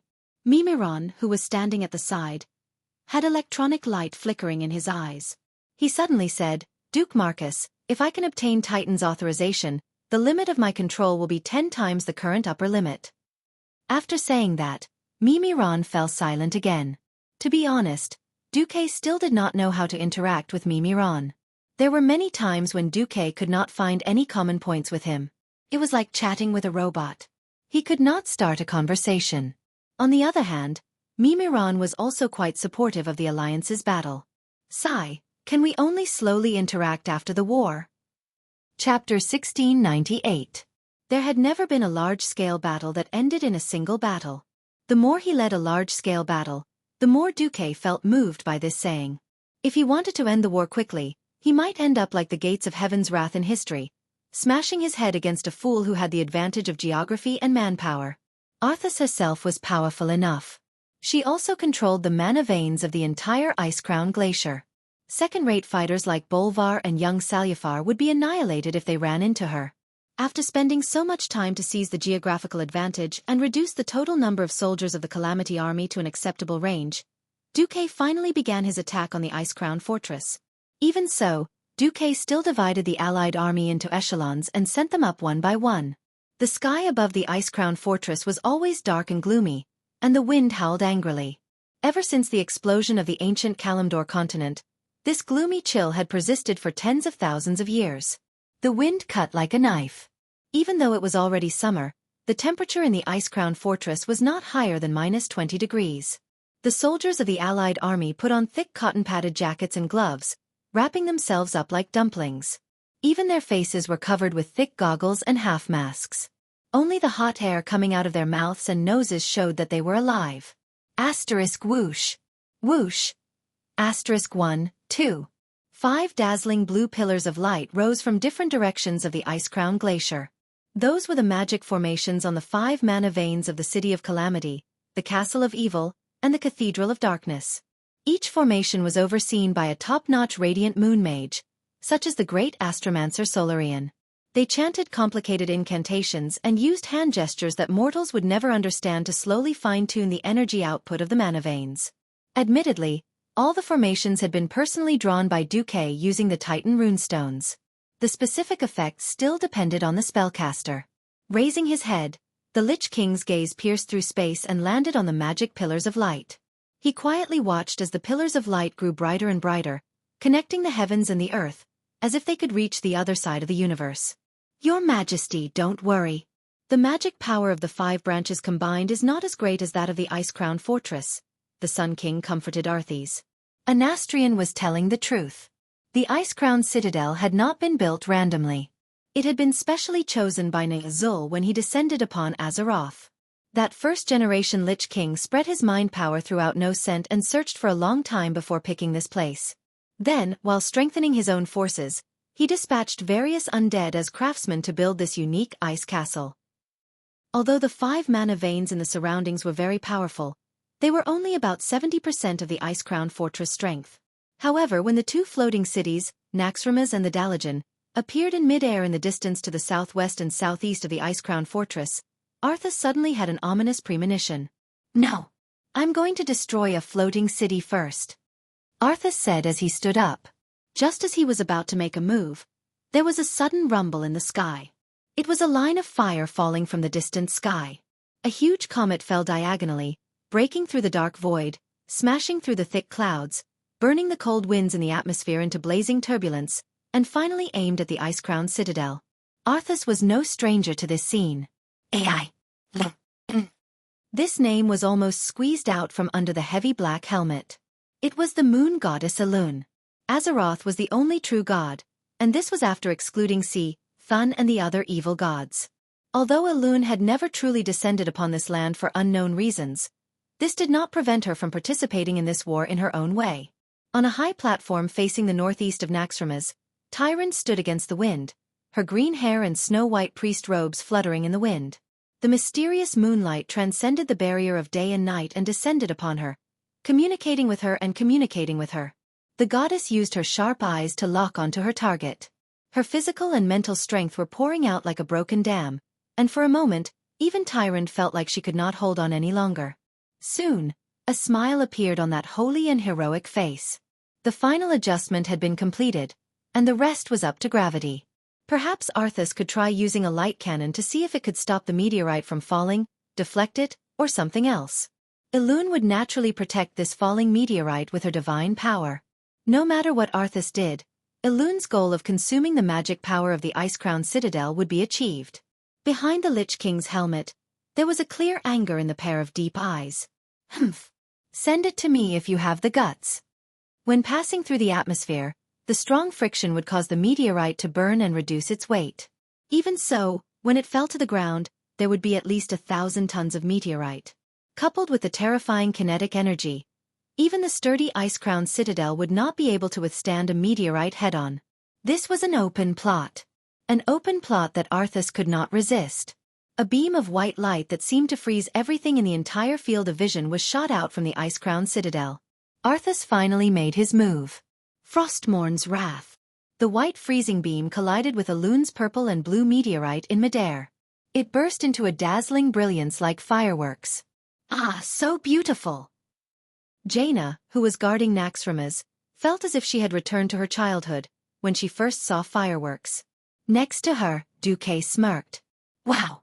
The Lich King is angry again. Damn it, let's see how many times you can be angry. Xueqi happily snapped his fingers, and Khadgar, who was next to him, immediately understood. 5 minutes later, on the two floating cities of Dalajan and Naxxramas, huge pillars of light also lit up into the sky.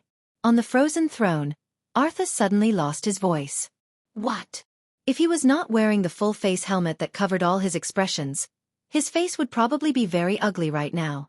5 earth veins, plus the 2 floating cities, a total of 7 fulcrums formed a strange magic array.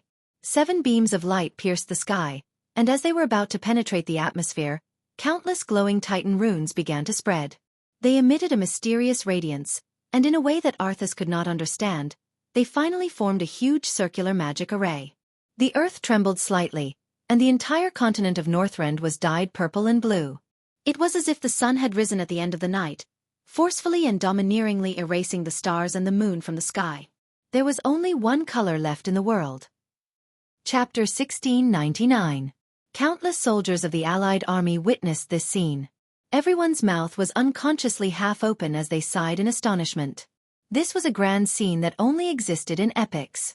Even though Duke's generosity had refreshed their knowledge time and time again, but every time, they would still be fiercely shocked. Xueqi! On the frozen throne, Arthas let out a voice filled with incomparable resentment. At this moment, how could he not know what Xueqi was planning? The combined energy of the 5 mana veins was indeed unable to reduce the overwhelming mana of the Ice-Crown Fortress, but with the addition of the 2 floating cities, it was a different story. As the 2 most important mana nodes of the magic net, the Dalajan and Naxxramas were not only the mana hubs under Xueqi's control, but also the largest mana storage, and an important connection between the 4 major elemental realms. Arthas could never have imagined that Xueqi could actually connect these 2 unrelated mana nodes with the mana veins to form a huge magic array, which in turn surpassed the transcendent status of the Ice-Crown Fortress. In the sky, the huge Titan runic magic array emitted a dazzling brilliance. Finally, all the mana condensed into a pillar of light that would take about 10 people to wrap their arms around, and fiercely fell from the sky, pressing down on the Ice-Crown Fortress. The moment before the pillar of light hit the Ice-Crown Fortress, Arthas refused to let his efforts go to waste, because this fortress at the top of the snowy mountain was the symbol of his control over this land of ice and snow, and even the future of the entire land. On the dark black castle, there was an uncomfortable pale light, and an even thicker white pillar of light rose against the sky, colliding with the purple and blue pillar of light falling from the sky. At first, the white light strongly counterattacked, once raising the position of the collision to 2 kilometers above the castle. But as the magic array continued to descend more abundant and purer mana, the white light was once again suppressed. Finally, 2 terrifying pillars of light, one purple and one white, condensed about 500 meters above the fortress, forming a state of mutual exhaustion. Squeak. It was hard to describe this sound with words, but it could only be said that it was more like the sound of electricity. In the command room of Naxxramas, Xueqi was expressionless. He had already handed over the maintenance of the magic array to a few of his subordinates. He believed that Khadgar, Jaina, and Kael, these veteran powerhouses, would not disappoint him. Xueqi raised his right arm up high and brought it down heavily with a knife-hand posture. Fire! In the command room, in close to 100 large and small images, each cannon let out its own unique roar. The continuous explosions of the cannons condensed into a ball in the air. It sounded like the entire frozen mountain range had suddenly collapsed. The terrifying feeling of the entire mountain shaking left all the Alliance soldiers dumbfounded. Even though they were wearing earplugs, the rumbling sounds that they associated with the scene still made every gunner feel like they were temporarily deafened. That ear-piercing buzzing sound made his brain feel like it was splitting apart. In front of the ice throne, the dragon Lich Maligos glanced at his master and snorted coldly. Roar! On the outer wall of the Ice-Crown Fortress, every relief, every terrifying sculpture, came to life. They turned into gargoyles powered by dark magic, or obsidian statue guardians. They flapped their heavy wings, and under the drive of magic, they rode the wind elements beneath them and quickly flew into the air. With their stone bodies that had nothing to do with life, they welcomed the torrential rain of cannonballs. Rumble! A series of explosions, one after another, formed a huge chain of explosions, connecting from the leftmost end of the Alliance soldiers' field of vision to the rightmost end. If they didn't turn their necks, No one could see the entire scene. Keep shooting. Don't stop. Keep shooting. Don't be afraid even if your chamber explodes. Bu Lang Bronzebeard ordered fiercely. Maligos quickly discovered that this kind of meat shield tactic could not last long. The gargoyles could still take the cannonballs with a caliber of less than 200 mm and perish together with them. The cannonballs above 200 mm tended to have a faster initial velocity, and with too many cannonballs, it became more and more chaotic to deal with. Moreover, the Alliance's cannonballs were pouring down like they were free, and the number of gargoyles that could be mobilized was decreasing. Bang, bang, bang. More and more cannonballs began to explode on the magic shield of the Ice-Crown Fortress. The so-called magic shield was never an absolute defense. It was nothing more than using energy to offset the external impact and energy. When there was too much external energy, or the impact per unit area was too strong, the shield would break. Everyone could see that if this continued, the Ice-Crown Fortress would not last long and would be hit directly by the cannonballs. Your Majesty, please make a decision. Anastrian lowered his ice skull and bowed deeply. No. I'm not willing. Arthas's ferocious roar contained too much unwillingness. Your Majesty, please make a decision. Anastrian emphasized again. Fine. I'll listen to you this time. I'll definitely make Duke Marcus and his damn alliance pay the price of destruction. I'll make them all crawl in front of me like dogs. Arthas was practically roaring these words. Outside, Bu Lang was absolutely confident that if Arthas did not do anything, the entire Ice-Crown Fortress would be drowned by modern cannons. The Gustav, with an 800 mm caliber, could definitely cut this ugly fortress into half. Seeing that the magic shield of the Ice-Crown Fortress was showing signs of collapsing, the huge fortress suddenly fell into a trance. As if separated by a layer of hazy mist, the entire fortress looked illusory. Boom, boom, boom. The cannons that had never stopped continued to pour cannonballs. Something strange happened.